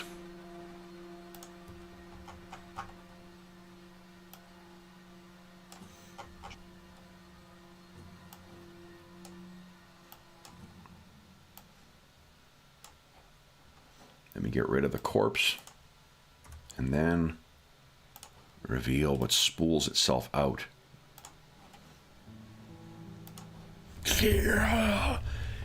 It seems like a semi-solid form of creature, of living being, a former warrior perhaps, someone who fell out here maybe. would you kindly each give us a resolve check? Just standard resolve, please.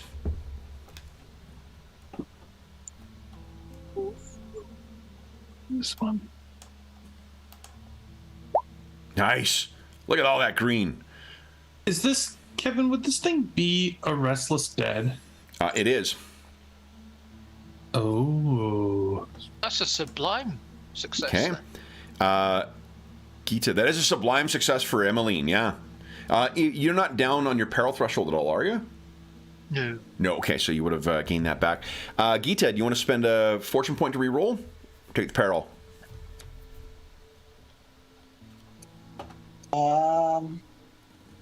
Let's empty the bucket. Yeah, that's a spirit.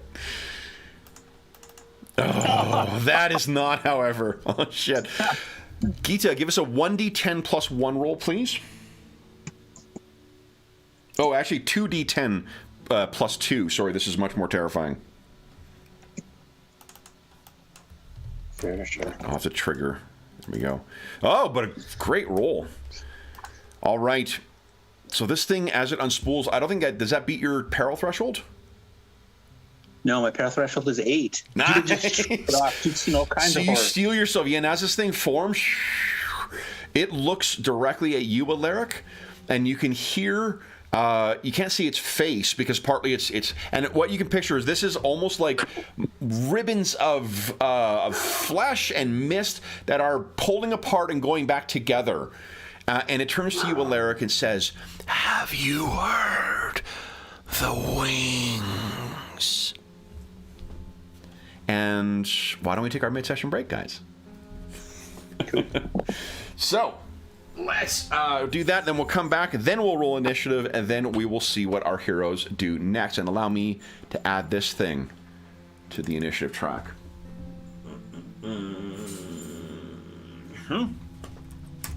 Okay. All right, so we'll be back. For those listening at home, we'll be back momentarily.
James, can you hear the fireworks in the background? Oh yeah. Oh, I can hear mine. Oh no, that's all. I don't know about you. I can't hear yours. Okay, so yeah, I was a little bit concerned about that because, yeah. They're trying to get rid of most of the fireworks here, I think, going forward. But evidently, yeah. everyone's still got them this year. Yeah. There was some kind of momentum last year to get rid of it altogether and only allow it in certain places, but they never followed through. So. All right. Yeah, I thought they'd done that here, but maybe this is the last year, or everyone's ignored it. That's the other possibility. Yeah. There's always a load of people blow themselves up every year. Yeah.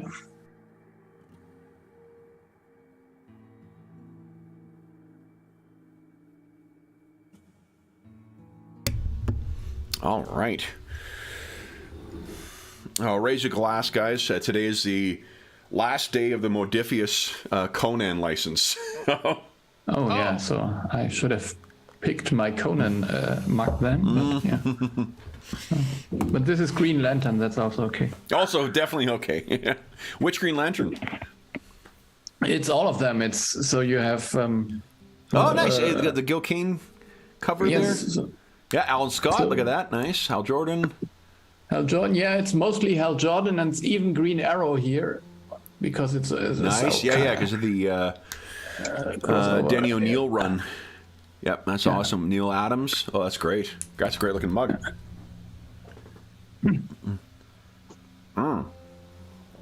So, guys, would everyone kindly click on their token and go ahead and click on initiative, please? Is there like a Conan sale because of lack of license? Not yet, but there probably is going to be a fire sale for them later. But I mean, like they're selling off stock right now. So, and that is going to be our game for this year's gaming marathon. As just before they have to stop selling them, will be our gaming marathon. We're not partnered with Modifius for that, but just we've had so much fun with that game over the years. Yep. Okay. So we got Alaric, Sibylla, Gita. There we go. All right. So you can assume that Atwell is keeping Lord Blundell at a distance for the duration of this. So, Sibylla, you are up first. Yeah, I have absolutely no idea what to do about this thing. I think I would just go a little bit to the side. Okay. Straight. And look if there are people possibly trying to fight that aren't capable of.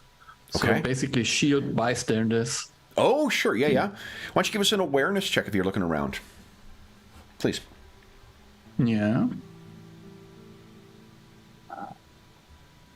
Because I think this will get really messy.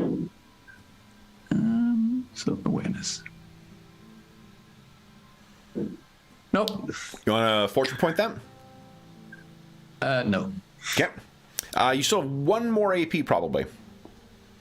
Yeah, I will spend, not spend that. Maybe I have to dodge. Okay. Gita, what's your PB? Is it 3 still, or did you raise it since last night? Oh, you're muted, Dave, I think. Oh, I didn't know I could raise it. Yeah, you can spend twice. Remember, things that are locked bonuses, you can spend 2 RP to raise them by 1. Okay. No, I have not raised it. Had not raised it. Okay. So this thing, we have Gita's the one who just hit it. So let's do this first. This turns to you, Gita. Oop.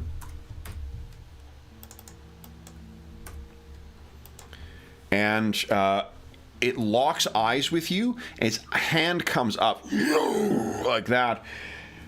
You are petrified with fear and the chill of death. So you are defenseless until the end of the combat scene. You cannot make use of defenses. Now, you could spend a fate point to ignore that and avoid that. But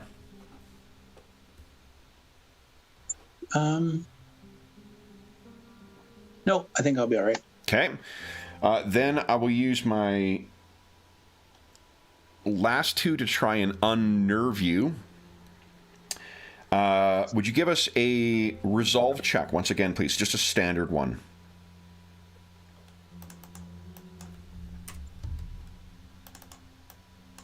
Critical fail. Oh my god. Oh no. Can I use a fate point to No, avoid critical the fails you critical? can't re-roll. So a fate point you could. Why don't you see what the result is here first? Would you roll kindly 3... Here's what we'll do for this. Roll 3d10 plus 3, please. Not exploding. How does 24 compare to your peril threshold? Well, my peril threshold is only 8. So that is 6 over is 14, 20. So that's you go 3 ticks down on your peril threshold. Wow. To ignore 2 skill ranks. So I'm trying to figure out who she's yelling I'd at. be ignoring two skill ranks? Yeah, and getting closer to just collapsing in fear as this thing. What happens is you get the full vision of death from this thing as it focuses its attention on you.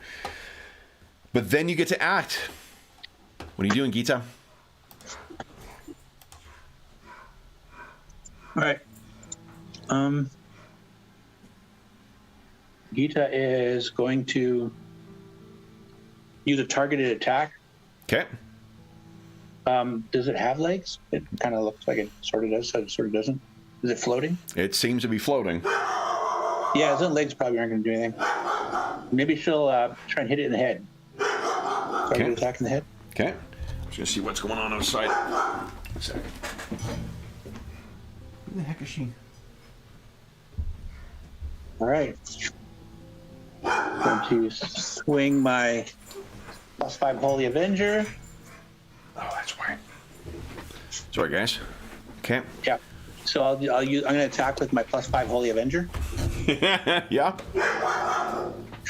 Oh wait, don't have one of those. That is a hit. Now, unfortunately, that seems to at first only pass through this thing. But your eyes and your blood, more importantly, flare with a golden light, and then it tears into this and it reacts with pain. You could spend a fortune point to do extra damage if you like. Yep. Okay.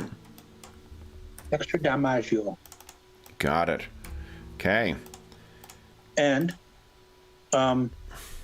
since I will not be using any dodges or attacks, and I didn't dodge last round, I get an extra damage dice by unimpressed. There has been no round yet.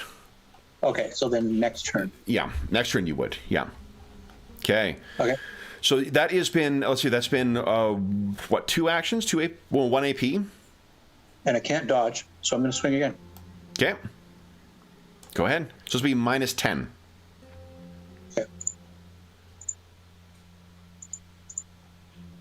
Okay. A fortune point then? No. Okay. Next up is Emmeline. What are you doing? I'm going to keep warily away from it. I'm going to keep my eye on it, but I'm not going near it. Okay. Are you taking any action or are you just saving your AP? Just saving the AP. Alaric, what are you doing?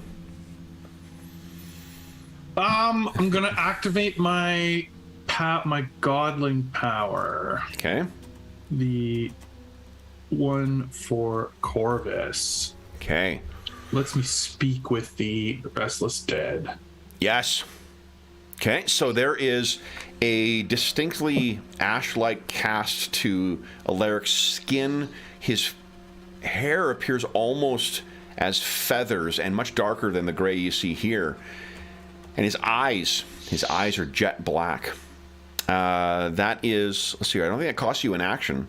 No. And then I'll turn to this thing and I will say that, yes, I have heard the wings.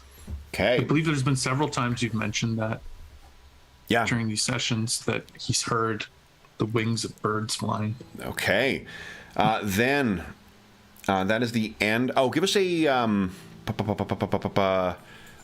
charm check, please. Give you plus 20 to that, actually.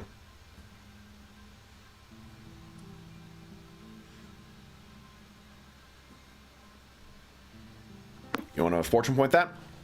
Yes. So sad. Come on, roll 20. This is important. Oh my god. Okay. So it's heard you. That's only really been one AP. Do you want to do anything else? I mean, I don't really want to start any trouble or anything, so... What I'd let you do is you could try again. Like, that first... We'll treat it like an attack. The first time you tried this, it doesn't seem like it's responding to you, but I mean, it was just hit with a painful weapon, and you know that these things would normally inhabit a separate world. You could try again. It'll be a minus 10, which would net you a plus 10 on the charm check. Yeah, sure. Okay? Yeah. What do you say? Well, I'll turn to my allies and I'll say, stop, or something, like that. Like, Yeah. And then I'll say, I have heard the wings again, sort of. Sure. I'll give you another plus 10. If you're trying to stop everyone else from attacking, get another plus 10 to this. It's like an aim, basically. So plus 20 to your charm check. There we go. There you go. All right, this thing stops fighting, and then why doesn't everyone click on their token and go ahead and roll on initiative, please? Let's see where you fit in this order here. Oh, a reminder as well to shoot. Thank you, Lonely Knot. Everyone, if you are listening live, or if you're listening to this before noon Mountain Time on January 1st, 2023, be sure to enter in chat if you're watching live, or in afterwards in the description of the video, your concept for a blackbird. What kind of blackbird ancestry? What path would you walk? And a little blurb about who they are. Doesn't need to be anything elaborate. If you do that, your name will be entered into the draw for 5 pairs of Gen Con exclusive Blackbirds dice. So, 1, 2, 3, 4. We got everybody. Excellent. Descending. Emmeline, you're up first. Are you doing anything? No, I'm going to wait and see what comes of what's just been done. Okay. Alaric, what are you doing? This thing seems to be not... Its hand goes down from where it seemed to have terrified Gita, or affected Gita before. I'll say, what is your purpose? Do you have a message? The ravens. Hold on. I brought my drink just for this. Sip of water, creepy voice. Here we go. Here we go. The ravens' wings and servants seek him. And this thing looks up towards one of the ramshackle buildings, towards the roof of it. They seek his call.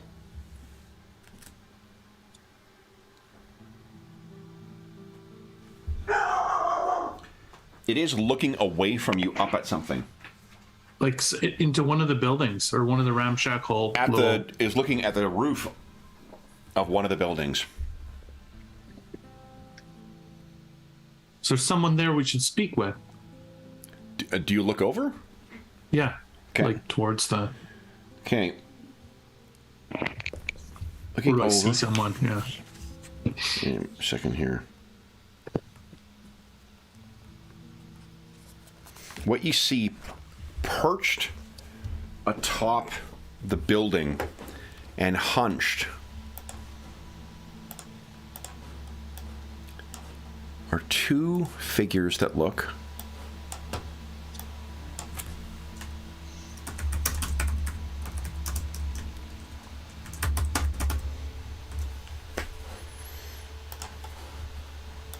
like this. Whoa. You get the rough outline. If you click on it, it'll make the picture larger too, guys, as a reminder. There's a ton of detail in that one. Wow. There are two of them who sit atop there. And why don't you give us an education check? This will be, I think, routine, plus 10.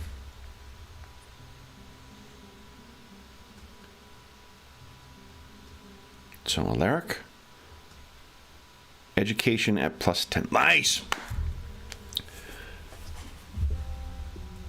Corvus's agents, his godly servants in this world, were the harpies who shepherded the restless dead into the afterlife. These appear to be two harpies lurking atop there. You don't know what's happened since and why they say they cannot speak to the god. And if they can't speak to the god, why on earth is this cult active here? Until or unless you guys are hostile, this shade will not be hostile any further. So you can carry on a conversation if you'd like. Yeah, Oh, so... What would he say?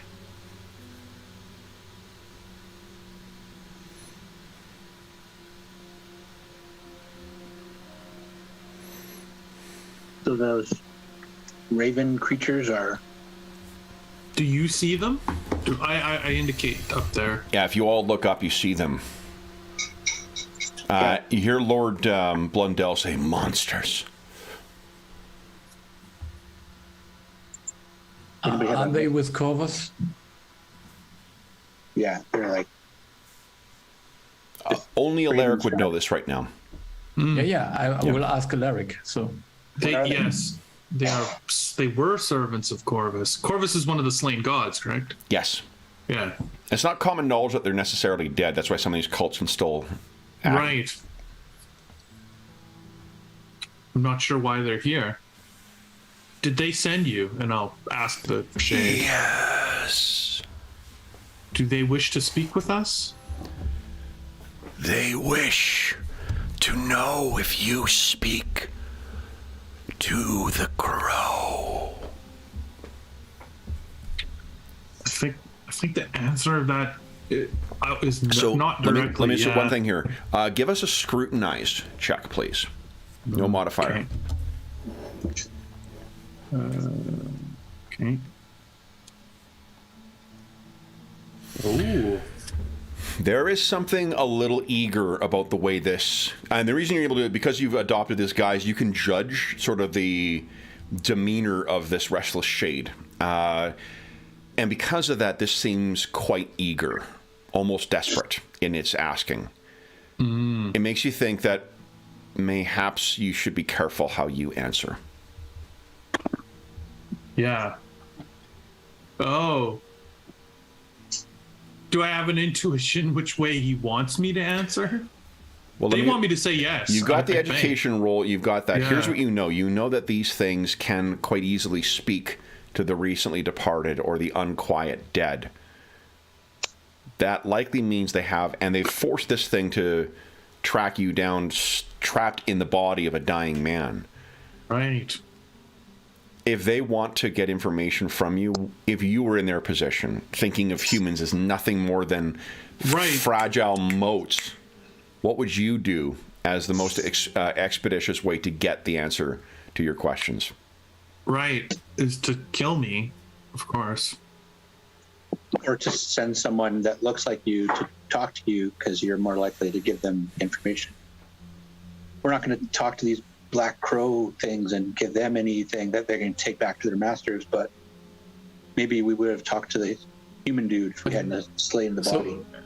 If I understand correctly, in this city there are hundreds of people slaughtered for this god, and his servants cannot speak to him, so there's kind of a mismatch. There's something really wrong going on here, and I think Alaric would at least know that there's something not right. So they have maybe some information we could really use. You know, even How if you to- do the math, Sibylla, of all the different people you saw within the walls in the quarter, if it was the same tithe or the crow's tax was levied on, or the crow's bounty on all of them, 1/4 of the number of people that are in there have been offered up to the crow. So it's we're- like they can't speak to their god, so they're doing this vicious thing to try and reconnect to it. They're hoping that you can connect them to the god themselves. Just do it for them. Since nothing else is working. Do I have any insight at all to the fact that their god may be gone? I think that there have been priests who say that the gods know. I mean, it's only 2 years since the extinguishing occurred, but it's not an uncommon thing to say among people to say the gods no longer answer. I mean, it's been 12 years of civil war in Elkland, so that's sort of like people have maybe been saying something like that. But I think those of you didn't he say that? Didn't the Meister say that something had changed of late? Mm-hmm. I think you guys at your bones, at the very least, one of the things you would know, you did not have visions 2 years ago of other people in your dreams. Right. Something has fundamentally changed about the world and for the worst in the last 2 years. And the feckless and masterless servants of the gods, they may be acting out this way because their gods are dead. Yeah. Are they responsible for this, the actions of the cult here? Or Yes.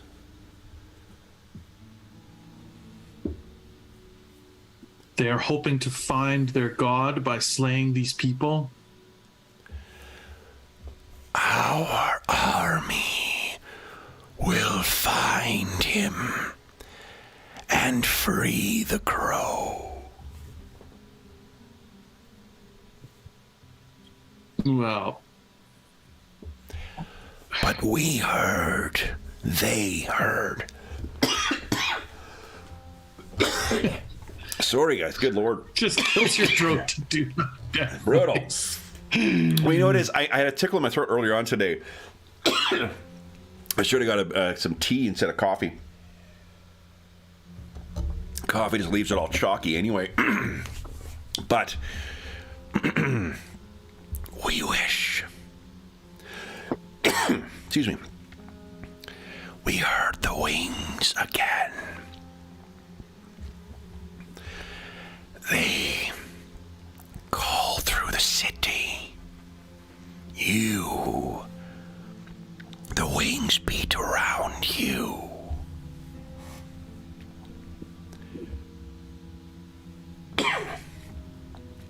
Can you speak to the crow? And you hear the two things on the roof are like, and they're eagerly kind of shifting along. They really, on the roof, they really want to know the answer to this. These things are about the size of the body at least is the size of a man. So with the wings and whatnot, it's much bigger. You would also know that as servants of the gods, these are deeply supernatural creatures. Just so that I couldn't understand what you were saying because your microphone was always dropping out. I don't know if the others understood. Then everything is fine. Can you guys Oh hear? no, I kind of missed part of it too. Oh, did I lose audio? Yeah. Oh, okay. What did you? I thought Kev was method acting, that we were just having problems with hearing the creature. Well, I know he's asking if I hear the wings, right? Or if He's asking if you hear the wings. It's the same Okay. question. So do I lie to them and tell them that I've come with a message from Corvus and try to manipulate these creatures into stopping this nonsense? Or do we try to fight them? And either way, we don't want them doing what they're doing, but True. So Did you if hear there are the- two of them? The comment of, did you hear it mention the army that they were raising to Yes. find it? right. So the people they're calling, they're using their spirits to build an army. I was just saying, maybe a coincidence. So I think the two children of the former ruler are, in a way, mentally different than they were before, and there are two of those creatures here. So I mean, maybe they don't even only rule the undead, but also try to rule the living as well, using their influence to get this cult working here. From what you've heard, Lambeth is still loyal to the Temple of the Serpent and Cycle. Okay. As is the Lord Lord Blundell. It's the daughter. It's only the daughter. Okay. Yeah, Griselda, who has thrown her lot in with the Crow, as have many of the other. Lady Goodluck is also thrown in with the Cult of the Crow, and it's that Ambrose, or what's his name? Father Ackerman Cobb. He seems to be the head of the Cult of the Crow. Do I think if like we're able to take these two creatures out, there's a chance that the dead could finally rest? Like they're holding them here somehow. So here's what. Like, do I think there's any point in it? You know what I mean? With like, that roll, what you know is that these things would shepherd these restless shades, but you know, legends are that these things can manifest on their own at times, right? And without. What do you think happens if they have been, let's say, even a quarter of the sacrifices actually manifested in restless shades that are somehow hidden or whatever else that have not yet manifested? If these are the only two harpies, and if you take them out, what do you think happens to all of those hundreds of spirits? They're uncontrolled, and maybe they go rambling and shambling and start attacking people. There's a lot of people who died around here. The soldiers who were defending, the soldiers who were attacking, the people living in the caravan district, and all those who died in the refugee camp, plus those offered up by the to the Crow's bounty. Or maybe we know if these types of shepherds are needed. If killing them, you know, destroys a certain number of restless dead. Gita, why don't you give us a education roll? Yours will be flip to fail. See what you know. I have no clue. It's a good question, though. Let's see. Roll really good. It is a good question. Oh, yeah, Okay. good one. Flip to fail Good is still roll. success. 3. So, sorry, what was your question again? Do we know if the shepherds are necessary for, like, if destroying the shepherds would destroy the flock? Or if No. it would just set the flock free? Yeah, the shepherds, what these things traditionally did, they were the servants of Corvus to have the orderly passage from life into death. And then, you know, these things normally would, the legends you've heard are of the harpies, for those who are lost souls or those who are unquiet spirits, unready, you know, to pass on to the next, the harpies would serve as the shepherds, bringing them along as, you know, lost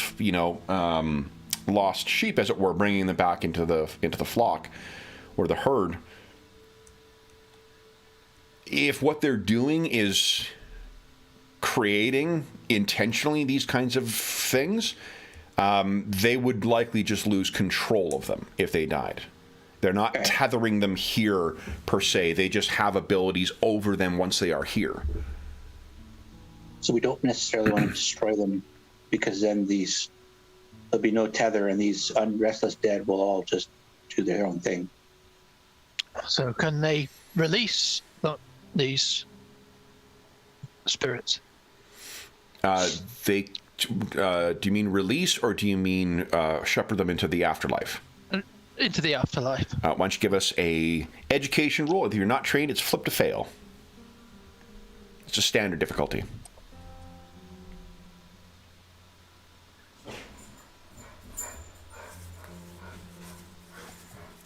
You want to fortune point that?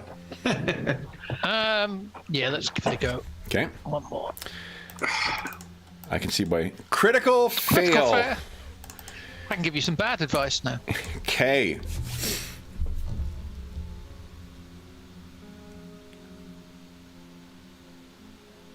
So I think, Emmeline, as you're considering this, I think there is a brief moment when you hear one of your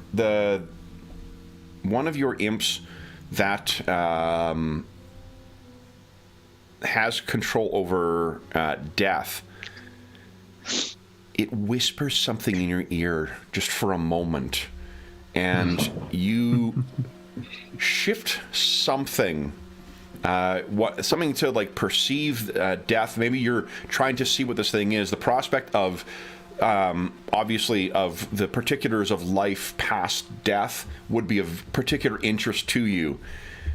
And what the rest of you hear is squawking and screeching as the two harpies seem to sense Emmeline's dabbling in necromancy. You are treading upon their God-given domain. And they're flapping and whatnot. So they're still quite a ways off, but they seem pretty angry, and these are effectively angels of death. What would you guys like to do? I'll hold up my hands and I'll say, wait. And then I'm going to close my eyes. I want to listen. I know I've heard the wings a couple times, but like when the odd, like it's strange times, going to try and listen for that. Okay. That like try and focus on that and see if I can, if there is something there, like if I really can hear something. Okay. And he's asking me, I'm going to basically try to see if I can hear the wings. Why don't you give us first a charm check, just standard difficulty here, unfortunately, because these things are pretty pissed off right now. Yeah. I'm assuming they can hear. Oh, terrible. You want to fortune point that? Yeah, let's do it.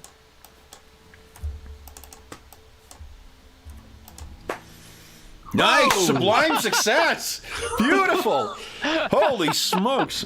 Oh, Lee rolled 20 finally. So I think what happens is you're still in your manifestation of Corvus, right? Yeah. So when you turn to this thing, you like wait, and there is, I think, in the odd space. So Emmeline, you may even get a sense of this. There is this feeling of an enormous crow that is coterminous with Alaric, where he has this bigger than life manifestation. To the point where the shade with you sort of shimmers and whispers. It is in awe of you, and it completely settles down the two harpies. Yeah, okay. And then would you give us a scrutinize check? It's not so much an awareness. This is you trying to instinctively read something here. So you can hear faintly the beating of wings. But I think that what you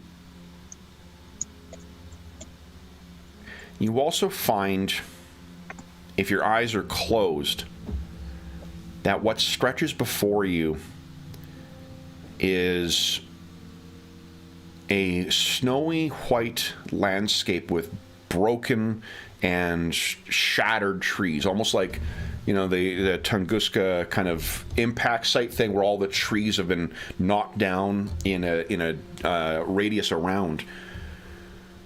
But before you is a trunk that may very well be as big as all of Culwadine itself. Wow. Splintered and shattered. Snow lays heavily around you. The trunk goes up and then it is broken. And there are things crawling on it that seem to move with a bizarre... they are both of life, but clearly not living. And you can hear the beating of wings here once again. And you are back here. Yeah. So the question that Alaric would have is like, do I think that the beating of wings sound that I'm hearing is like an echo sort of the existence of this god, or do I think this is just like a faint remnant? Do you know what I mean by I don't know. Yeah. Okay. That is a question for you to ponder. I don't have an answer for you. Right. Okay. So what does Alaric think?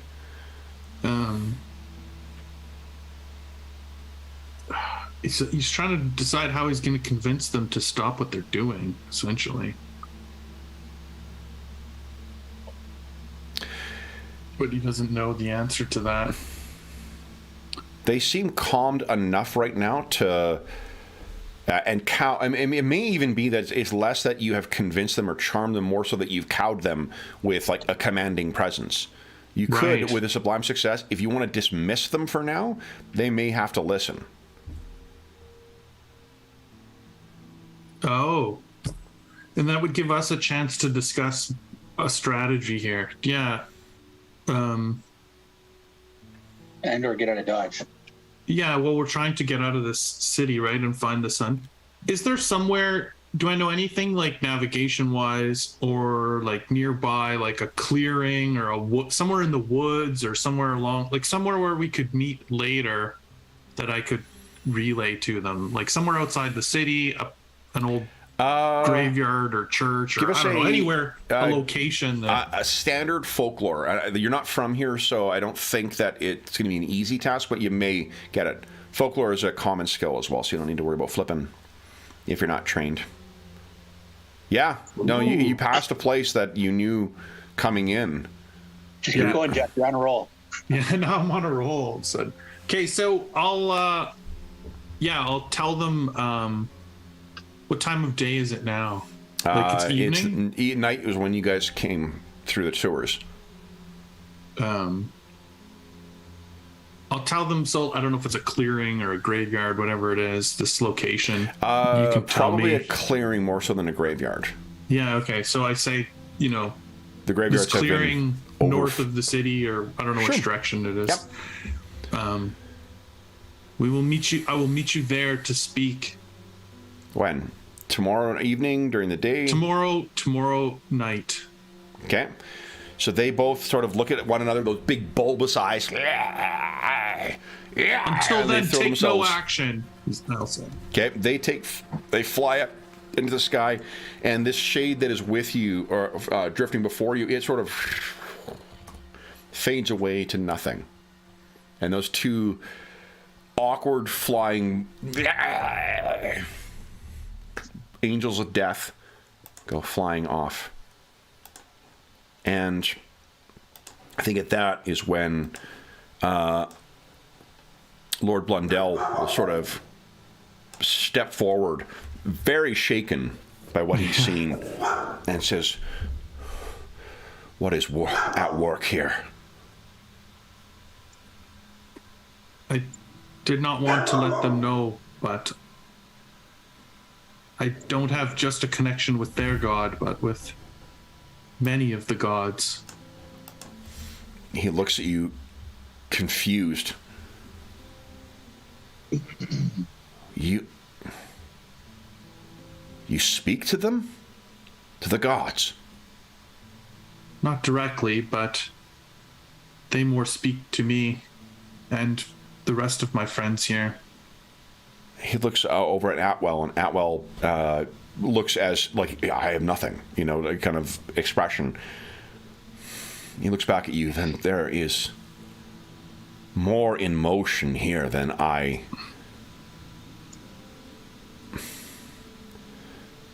He looks around, kind of realizing where you are, and he says, "Your contact, Nigel, is he close?" Yes, we must get to him quickly. I'm sure they've drawn eyes, the harpies.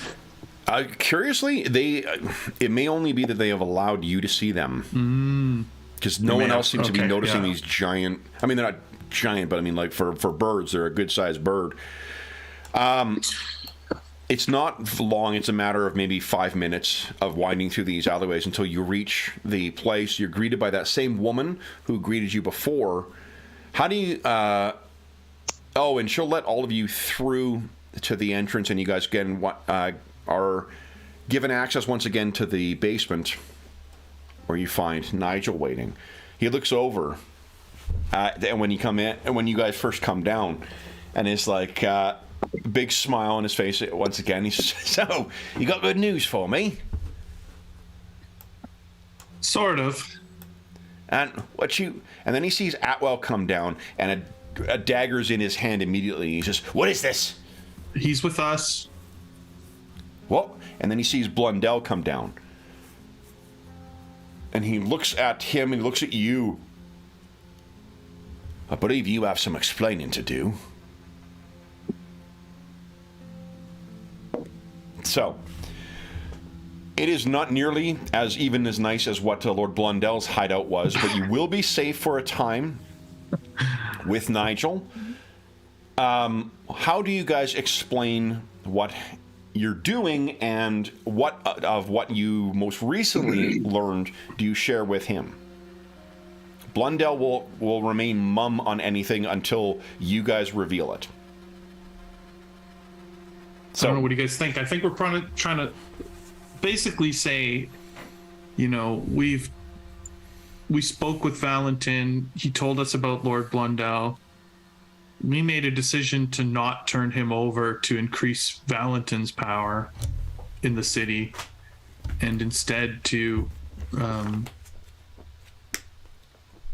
essentially usurp Valentin and maybe remove him as a thorn from, Nigel's side if we can right the city, so to speak. So I guess we would apologize for not just trading Blundell for his safety.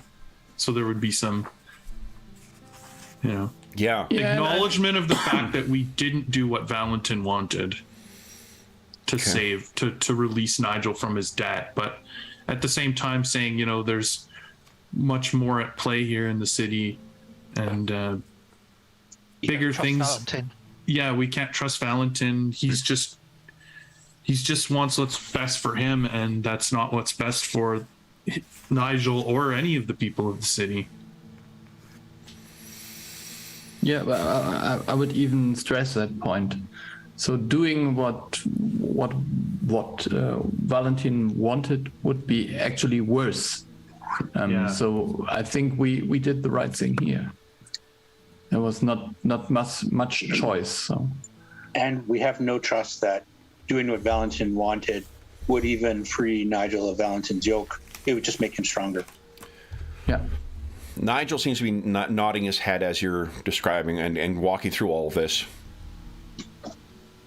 I can't disagree with any of the decisions that you've made. Truth told, I was half open that you just put a knife in them and be done with it. We could still do that. Well then, and you've brought a lord in trouble unto the eaves of my house, and my devious mind thinks of all sorts of ways that can be turned to my fortune. So much better you brought him here than to we're turn not turning him over to you, Nigel. This is a short stay. Hello, goodbye. We needed a quick little safe haven, but... Are you accusing me of wanting to turn over this lord to our baron and his crow-happy lot? No, I wouldn't suggest the thing at all. I'm just saying. If so, I am truly wounded that you think that such a crude way of resolving this is the extent of my imagination. Turning over this lord to the baron will see short-term benefits from the lord, from the baron, no doubt. But that baron's off his mark. He's mad, and there's only one end to them that go mad like that. Our lord, on the other hand, I imagine his gratitude will see him through to his dotage. And that's a teat I intend to keep sucking on for as long as I can. That's great. Just as long as you understand that currently he's not yours to be pawning off to anyone. Yeah, Well, then I what- think. Go ahead, Sibylla. Let's just make one thing clear here. So this city is dying out. You have problems without any hope of solving them if we can't get these Corvus thing solved out. What Corvus things? And I look at him. You know, there are people sacrificed each day. Oh, yeah. But that's... I mean... priests. And do you Huh? really think that all this power, all this spiritual stuff is used for anything good right now? What spiritual stuff? Yeah, so imagine, so killing people just is not only good for killing people, but it creates like magical energy or so, unrest within the realm of the undead. Let me put it this way. Oh, Sibylla, you're not so superstitious as to believe all that lot, are you? My goodness. Will you oh, really you tell me gullible. that you never heard of any undead roaming around in the city? Oh, sure, but that's just, you know, a small problem. We fought them 2 days out of the last 3. What? So Problem seems to be growing. yeah. Well, It's, maybe that's just bad luck on your part, isn't it? Well, I If, might be mad for it, but I know he's not here, but Ferricus, he seemed to find if there was a bad door to go through, he seemed to be finding all of them. you might be right on that. Yeah, well, this may be true. Similar, I don't want the crows You to are be being- any longer than anyone else, but You're mean- being naive, Mr. White. And I find it hard to believe you're so naive. I don't know you well. I've just heard you described by my colleagues, but I can't believe you think there isn't something more sinister afoot. oh, if there is, where I am is a man who knows his station. I know what my grasp can reach, and I know what's in my within my limited purview. And that would Those be are reasonable beyond enough. that, beyond my concerns. I can't That do would be nothing about reasonable that. enough, but the norms are shifting. What was your ground and your safe space is changing. Oh, indeed. You need not remind me. He looks around at his modest things. You think Valentine's tied up in all of this as well? I think, like you, he doesn't really fully understand what is going on. He and always tries was a to thick stick- one.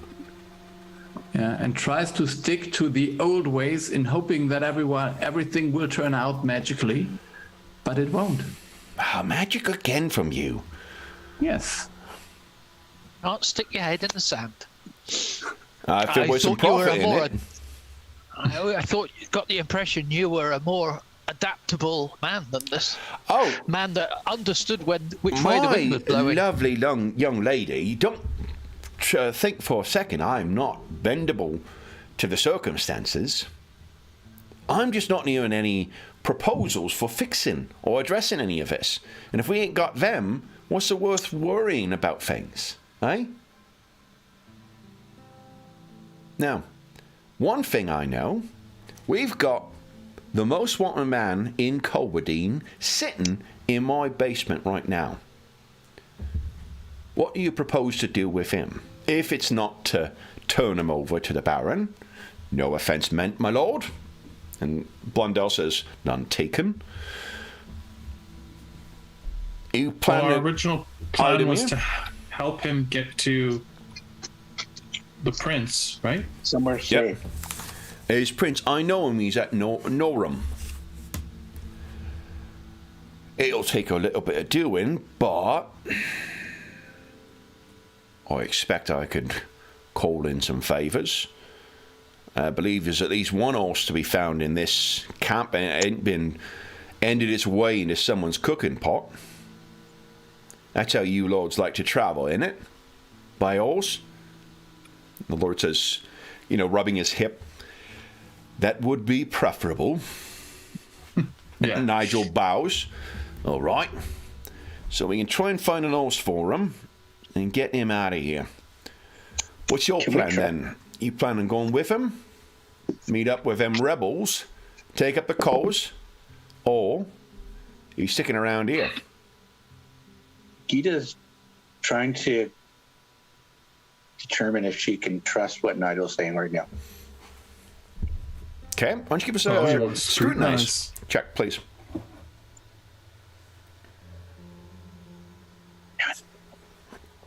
Fortune point that. 44% chance of making it.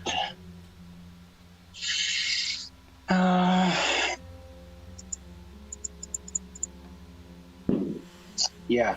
Okay. Go ahead.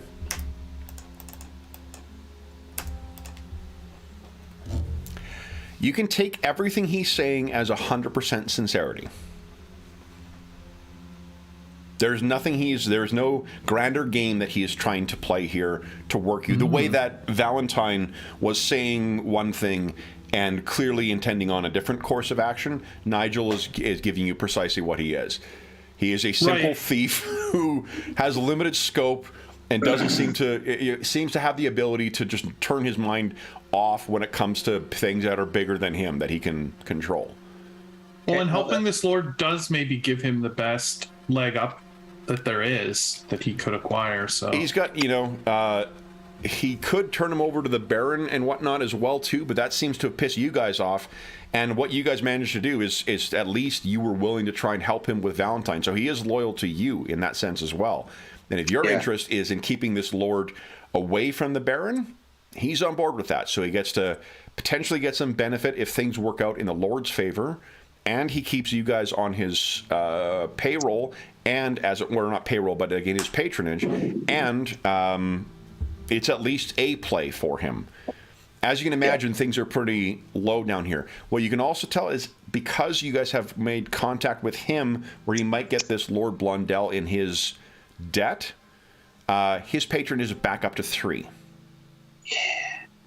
So what that means is while you're here, anything that is a 3 patronage or less, you can access for free. He can get it for you.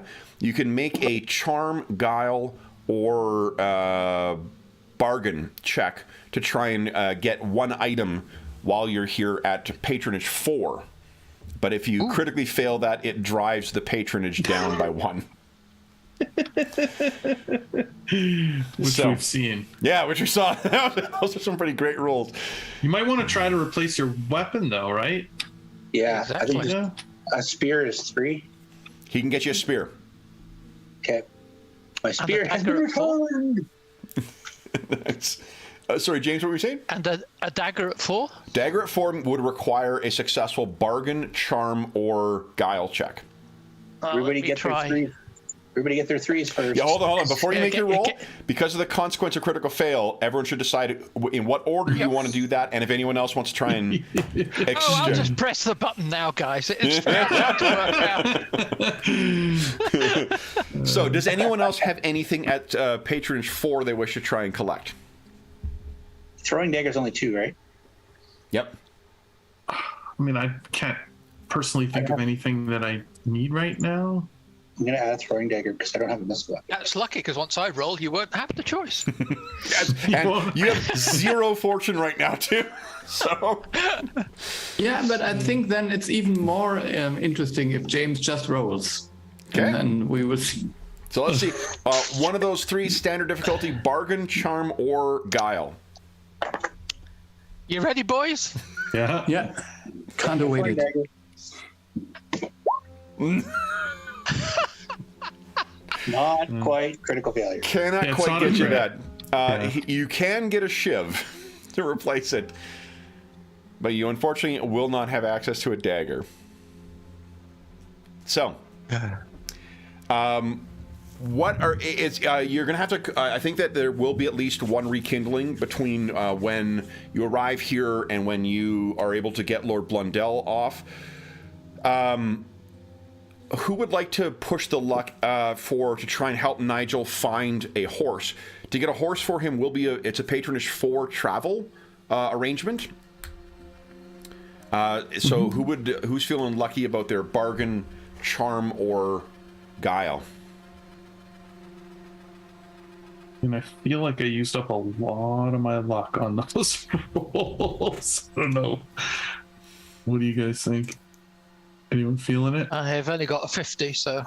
Well, and Anybody Emmeline, got you've already better? called on your bargain as well. Right, so. Yeah. I'm even worse. So Let's see what I have here. Here's an alternative too. Instead of calling it by patronage, Sibylla, if you wanted to, what we could do is you effectively kind of make a patronage roll, but with stealth for you trying to steal a horse. And what I'll do is just I'll treat it like it starts off at 2 chaos dice to roll for whether if things go poorly. On a success, it reduces it down to 1 chaos dice. On a critical fail, it would drive it up to 3d6. Okay, 3 chaos I dice. also have skullduggery, which would be actually stealing, but Oh yes, you can do that as well. Skullduggery is more of the physical, like it's an agility thing. It's you doing it not being spotted is really more of the. I mean, to be honest, either of those I'm fine. Either of those would be good rolls. okay. Yeah, if no one else, And that actually wouldn't hurt your. That wouldn't hurt your patronage if you fail. It'll just be you attacked. It would only hurt me if would I only kill fail, you, yeah, because then and I will be caught stealing a horse. But Okay. yeah, no risk, no fun. So I will steal a horse. Here we Come go. on. No. Okay, but that does not mean you're caught. It just means you're rolling 2 chaos dice. What could go wrong? Yes. That is what could go wrong. So, I think it is the horse you find is like you're going to be able to steal it. It's just unfortunately, Sibylla, am I correct in thinking you wouldn't have gone alone? Would you have gone with backup, or are you on your own? I don't really know, actually. I think the others would actually... No. I think they would be making things worse, so no. Okay. Okay. Really? We'd have made it worse? All right. Your thoughts on the group aren't very high, so So I think what we'll say is that this happened while it's actually one of the patrols that's going through. They've the guards got off their horses momentarily, and you are maybe I'm not sure what they've got. Maybe there's a brothel out here that they're visiting, and you went up to try and get that. 2 of them walk out a little earlier than you expected. You're at the horse, and you kind of got the reins in your hands, and they walk out. Let me put them down on the turn order here first. And then go ahead and roll initiative, Sibylla. This would be fun, yeah. Come on. Okay. That's good. However, I'm going to spend 2 so that both of them go before you. So, what they will do is, seeing you out, they will both... hey! And they draw their bows. They aim, and both of them will fire at you. Shwook, shwook. This is not a surprise round. Give us an awareness check, please, Sibylla. Let's see if you were keeping a good enough eye out here. This will be standard. So I would just wait a minute. Just to remind you of this, so I don't know if this Molded by darkness. Let's see here. helps here, but normally I would get Yes. flip to succeed. I'll give you a flip to suc- succeed on this roll. Yeah. This is your like 6th sense kind of thing. Yeah, great. No, that's great. So this will be awareness. This is here. So let's see. Yes. Incredible. So you're not flat-footed, which means starter round you have 3 AP to start with. Okay. So let's make attack rolls here. I'll get my guys out here. My guards. There we go. There we are. All right.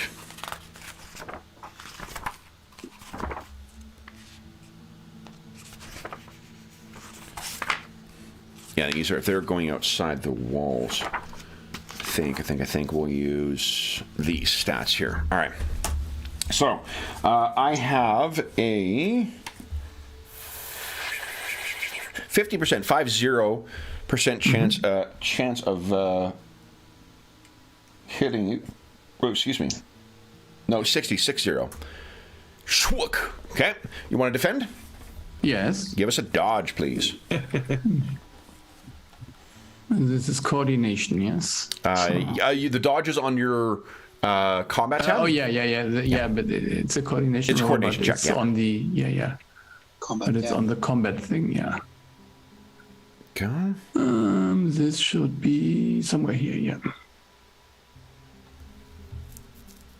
Nice, easy. And then the second one, shwack. Also a hit. You want to dodge that? Yeah, I want to. Nice, excellent. So you are easily out of the way. Your turn. You have 3 AP. What would you like to do? You got the reins of the horse in your hand. That you've unhitched it from the the hitching station.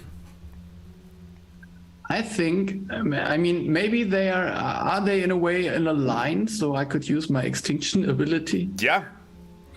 Yeah, then I would use that. So. Okay.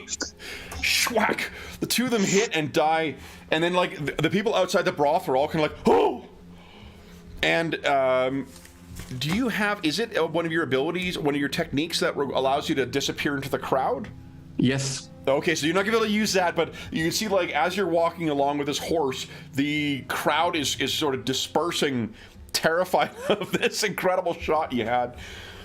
So we then cut back to you guys arriving, and the Nigel is outside, and he's patting the horse. Yes, this will do nicely. Was there any trouble? No. Good. Everything went fine, yeah. No problems. Yeah, good. All right, well, we'll get them out of here then.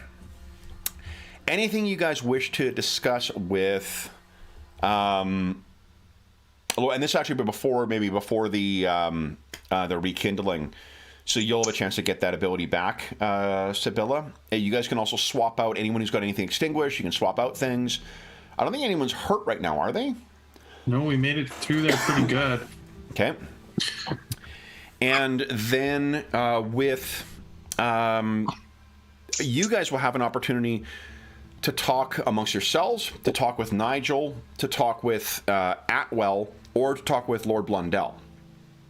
So if any of those conversations you want to have while you're waiting, you definitely have Alaric, you have a hot date. What do you guys think of that? You guys have a meeting with these harpies. Yeah, this is what I want to speak with you guys about. Okay, go ahead, guys.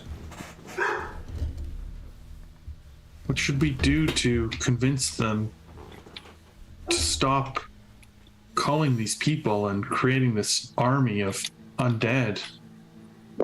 Any ideas how we can change their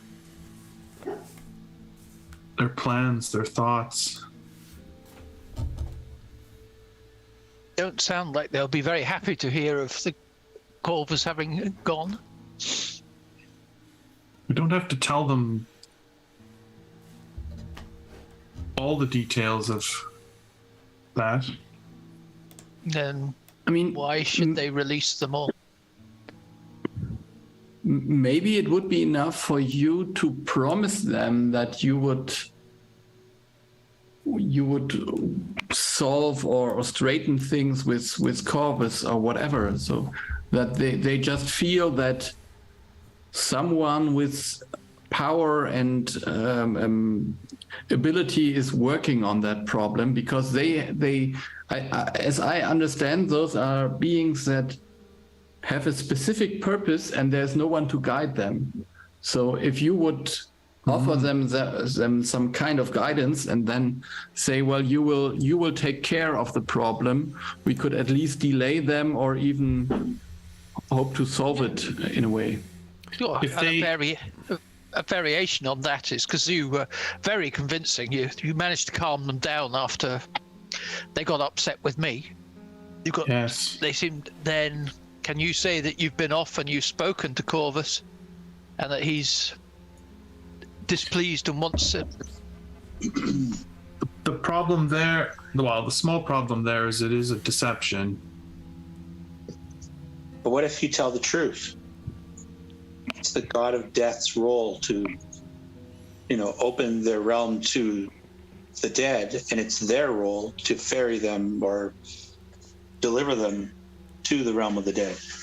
The dead are not to linger in this land. Just reminding of them their responsibilities. You don't have to try and fake that you're spoken to their god or that you're their messenger or superior. Just remind them of their duties. Right. They should be performing their duties as if their god intended, not perverting them. Yeah, but if I understand correctly, those things are disturbed by these wings that follow them around, the sound of the wings that you actually hear as well. I think is that is correct? the sound of their god. I think. I don't know. But if their god is dead, it cannot make any sound. So there has to be something there. You guys all did witness Alaric go through that physical transformation when he tapped into something, and that's completely unnatural. It's almost as if he manifested a small fragment of the gods within. It's not something that priests or whatnot commonly can do. It's certainly not something that is a common occurrence. You also curiously did see him manifest strange scales and such, almost like the world serpent a few days before, shortly after you first arrived in the outside of Culwadine. Almost like Alaric has manifested 2 of the lost gods.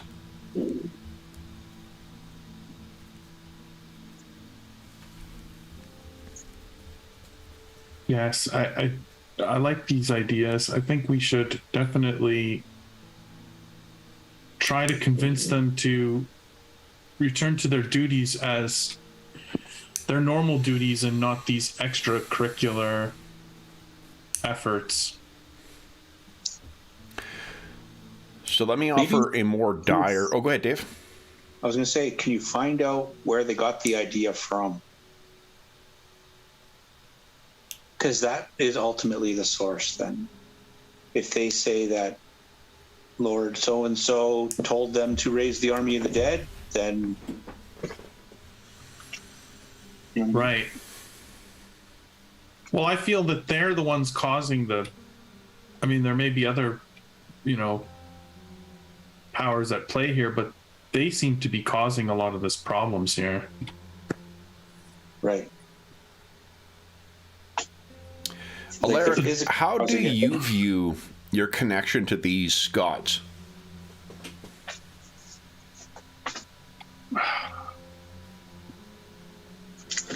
How does he...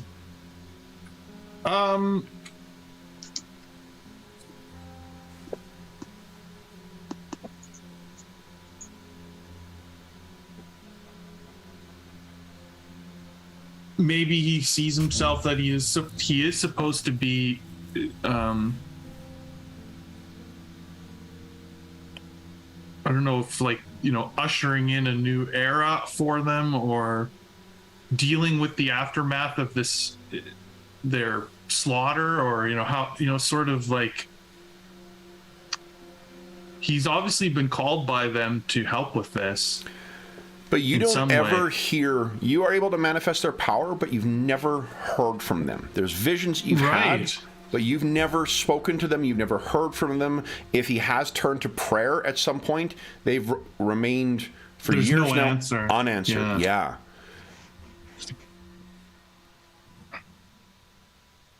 Right, so maybe it's just about helping people deal with the aftermath of losing them.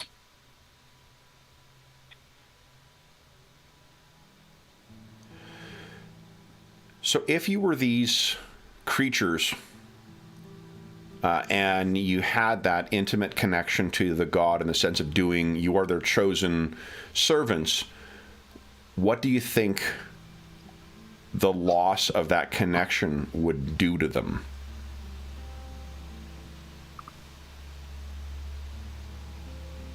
Well, it seems to have sort of, driven them mad a little bit. That's the one thing you would want to consider, only because they are so powerful, is if they are not able to be persuaded. Right. Right. Be ready to deal with the aftermath of. And right now, you know the four corners of these things, but you don't know, for instance, ways of combating or even driving off these things. Gita has some insight in her blood to how to harm such things. And Gita, you're confident that the blessings of your blood would certainly allow them to harm servants of the gods like this, which would be immune to any mortal blade. If only we had help of the Circle and Serpents, who've been ousted by them. There's got to be someone there that would want to join us and benefit from getting rid of the crow. We don't have time, though. Know the means. Right.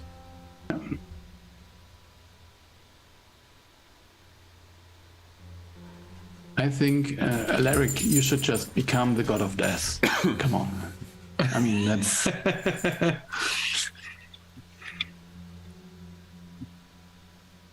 I think we need to be prepared for them to, retaliate. If only you knew some highly educated person who might have some insight into this. You got a maester or something? But he is back inside the city. Oh, we could just head back. Yeah, I guess. Okay. It's I mean, tricky. we have a All day. of this.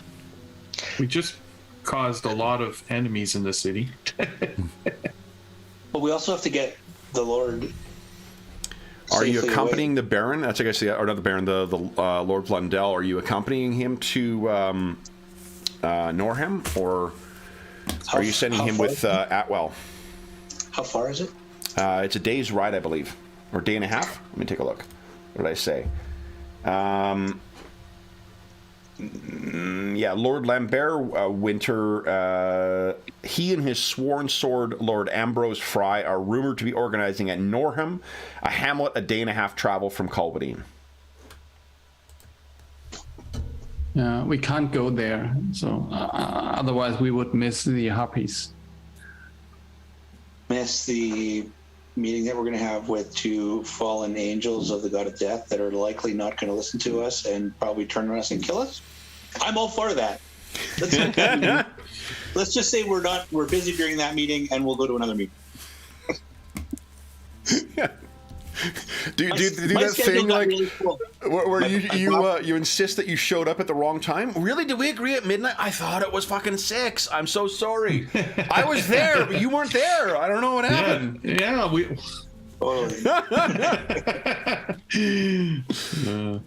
And I seem to have conflicting views on the dead, etc. from these. So let's hear those. Well, and Emmeline, one of the reasons I think you've been quite quiet over this is ruminating over something that you thought you heard. These are truly, in your mind, these are truly the agents of the god of death. This is what would be shepherding every soul, absent any other changes to the things, those, especially those restless souls, to the land of the dead. So I'm more interested also in having a chat with them, but for my own purposes. Well, and that's the thing, is that I think that, oh God, is it just the stress of the circumstances, a consequence of those screams you heard from it? But did you not hear the whispers of your lover when you were trying to, when Alaric was speaking to these? But maybe my imagination, but maybe not. So I could really do with a discussion with them. So what is happening with the Baron, guys? Is the Baron being sent off before the meeting with the Harpies to avoid the pursuit of Valentine and perhaps the other. We haven't seen Lord Ivo in a little bit, but you do seem to have escaped him. Yeah, I think we need to send the Lord away to safety. Send to safety or deliver to safety? I mean, yeah. I'm all for seeing this through. Ensuring he's safe. Yeah, but that would mean we have at least two harpies against us. If you get there, what do you think you guys would gain from the patronage of the rebels? If you arrive there, they are allied with the Principality of Lusto, and apparently trying to raise an army as against the Baron. Imagine what the patronage might be from them. Anna says, go for it. Yeah.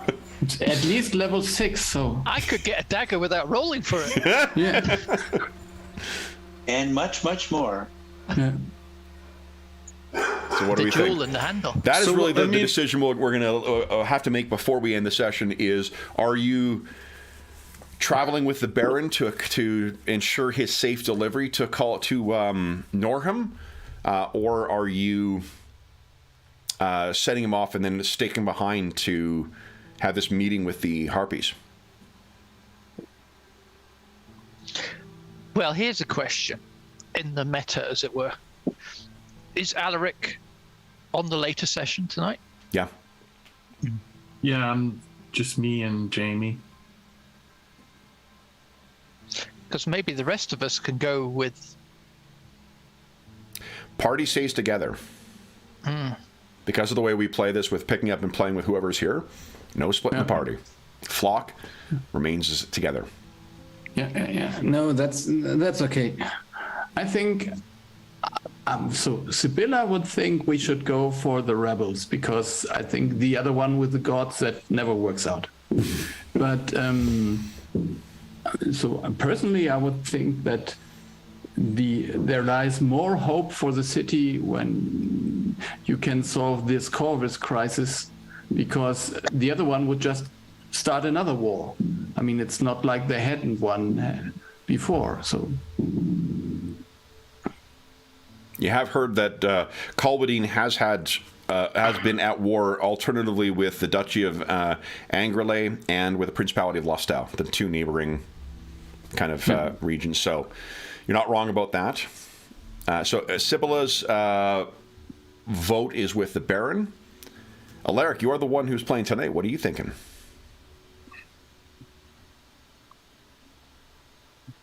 I mean, it's a very difficult decision. One is the sort of, I feel though, is the life of one man, and the rest is like the fate of the city. I mean, whether we can make a bigger difference, but I feel if we betray these angels of death, we've sort of written off any chance of solving that problem.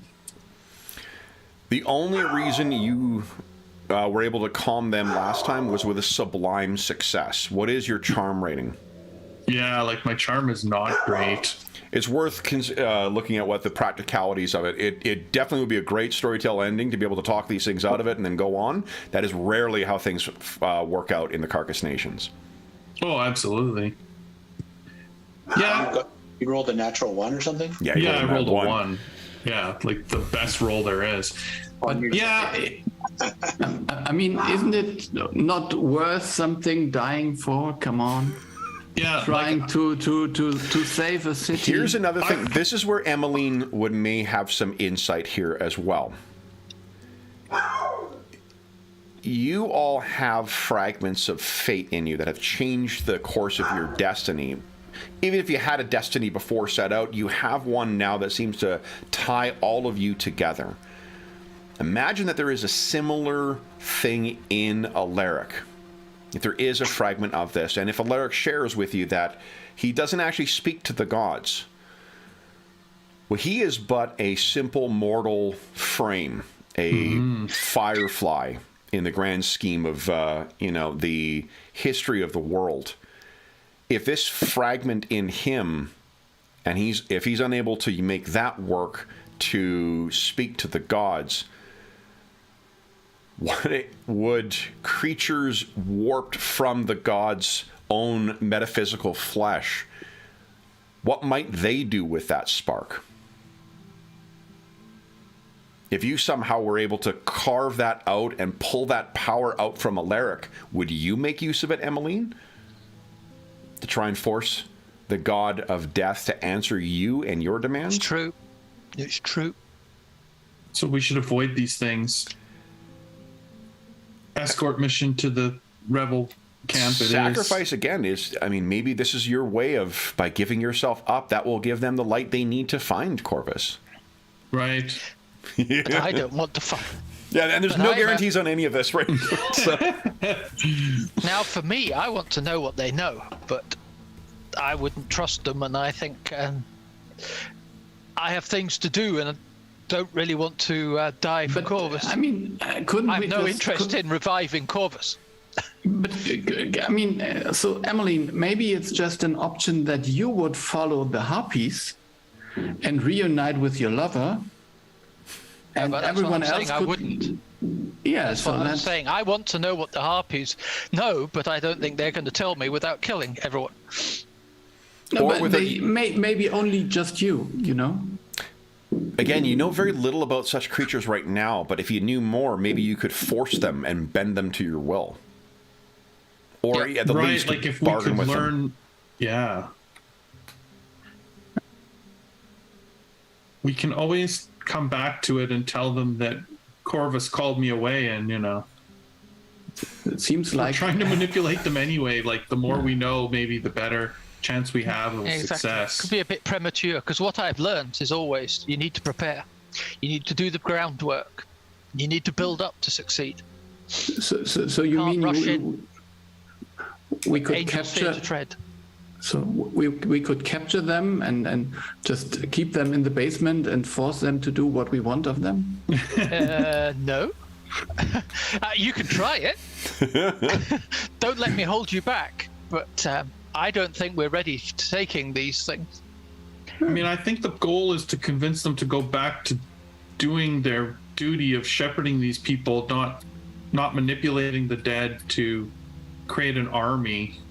So the more knowledge we have and the better situated we are to convince them of that, the more chance we have of success instead of what we have now, which would be luck, essentially. Okay. So I think we close our penultimate session of the Blackbirds of Yule with Alaric and Sibylla, Emmeline, and Gita all on the road to Norham, accompanying the disguised Baron and Atwell, with a very gracious Nigel back at home, waiting for the benefits of his patronage to come flowing into him. So, guys, so everyone's getting 2 RP for today's session, and then I think because I'll be hitting it first, James and Ingolf, it is not there yet, but you're on the cusp of a new year, so why don't you each get an extra RP for that? Oh, thank you. Aye, so then, Thank you. for those listening at home, thank you so much for joining us for Chapter 6 of the Blackbirds of Yule event. Big developments today for sure. As is always the case. First off, before I forget, a reminder again, post your idea for your Blackbird or your concept for your Blackbird in chat at the very end of this stream, or alternatively, post one in the description of the video. You can do both. Each Blackbird idea that you share, we will have one chance to win one of the sets of Gen Con exclusive Blackbirds dice on January 1st. So I'll be doing that draw. I'll probably do it live. I'll either do it live. Well, I'll probably do it live. That sounds like something fun to do when I do the Yeah, I'll do that, and then I'll do the unboxing.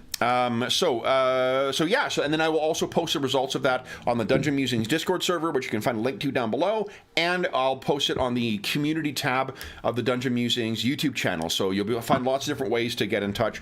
I also have my email address down below, so you can email me if you miss either of those two things. But wait until the draw, and then I will let you know. Thank you. So let's hear. So thank you to everyone who has joined us for this one session. For the other sessions, we hope that you have enjoyed our time in getting to know these Blackbirds, and we have later tonight the culmination of this. But from the sounds of things and from the chat with the players as well too, it does seem like this is not the last time we'll be seeing this flock of Blackbirds. Nor the last time we'll be skulking in the streets of Culwadine and the surrounding regions in Elkland. But first off, let's see here. There is a couple things. You can any comments, questions, or concerns regarding. I'm telling you, Amanda, the session, the campaign, or the game we're playing. Please don't hesitate to leave a comment in the comment section down below, and I will endeavor to reply in a timely fashion. Alternatively, there's a link down below to the Dungeon Musings Discord server, where all of us are active, and we have channels there dedicated to every campaign we run on the channel, as well as we've recently added a Powered by Zweihander channel that deals with Flames of Freedom and this one, because we run both on the channel. There's also a link down below to our friends at Noble Knight Games. I need to email them this afternoon to get a new discount code, but Noble Knight Games is the preeminent unionized retailer of hard-to-find and out-of-print RPGs in North America. Not only do they have an amazing selection of new role-playing games, board games, and card games, they also have an unparalleled selection of hard-to-find and out-of-print RPGs. There is a link to, so we don't have a code right now that's active, but come back and check on one of our more recent videos in the new year, and we should have a discount code that you can enter. If you purchase $10 or more through that, you can enter the discount code and save yourself 10% on your purchase. There is also a link down below to something called Heroes Save Villages. That is the charity fundraising campaign we run on the channel.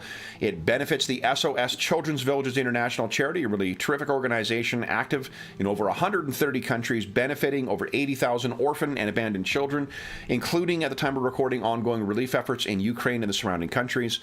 All money that gets donated through that link goes directly to SOS Children's Villages International. None of it goes to the channel or any other middleman. It just goes to help out the kids who benefit from it.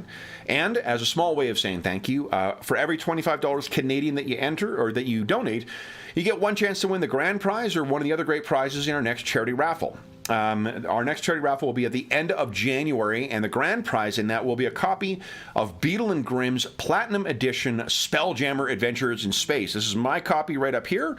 I'll be doing an unboxing of that tomorrow on New Year's Day, but we have a brand new copy of that still in packaging. All the contents of the adventure, plus some extra content, some in-universe stuff, maps, miniatures. It's an amazing product. And yeah, that'll be our grand prize for the next draw. We have some other stuff from another box set from Beadle and Grimm that I can't remember what it is. Some other great prizes, including our resident walker of the Craft and Expertise Path has put together another beautiful chainmail dice bag that will be up for a prize, as well as a ton of other great prizes, including some stuff from the Dungeon Musings Redbubble shop. So not only do you get a chance to help out some kids who could really use some help, you also get a chance to win some great gaming stuff. The last thing I will say is a huge thank you to our stalwart Blackbirds and the members of our flock. So James, Ingolf, Jeffrey, and Dave, thank you so much for playing today throughout this campaign. And for James, Ingolf, and Dave, who I will not see beforehand, you guys have a wonderful, wonderful New Year's Eve. Have a very, very happy New Year, and I will look forward to seeing you at the table again in 2023. And for those listening at home... And you guys who are going to be gaming later tonight, and have a happy New Year when you get there. Thank you very much. So then, for those listening at home, thank you so much for joining us. We'll be back later on tonight with the final installment of our Blackbirds of Yule event. But until then, we hope that we gave you a few hours, not only in the course of this session, but in the course of this whole holiday campaign. Take your mind off the troubles of the holidays or our world, and think about the troubles that our Blackbirds of Yule have been encountering over the course of the holiday special. Until we see you again, stay safe, stay healthy, happy gaming, and Happy New Year. See ya.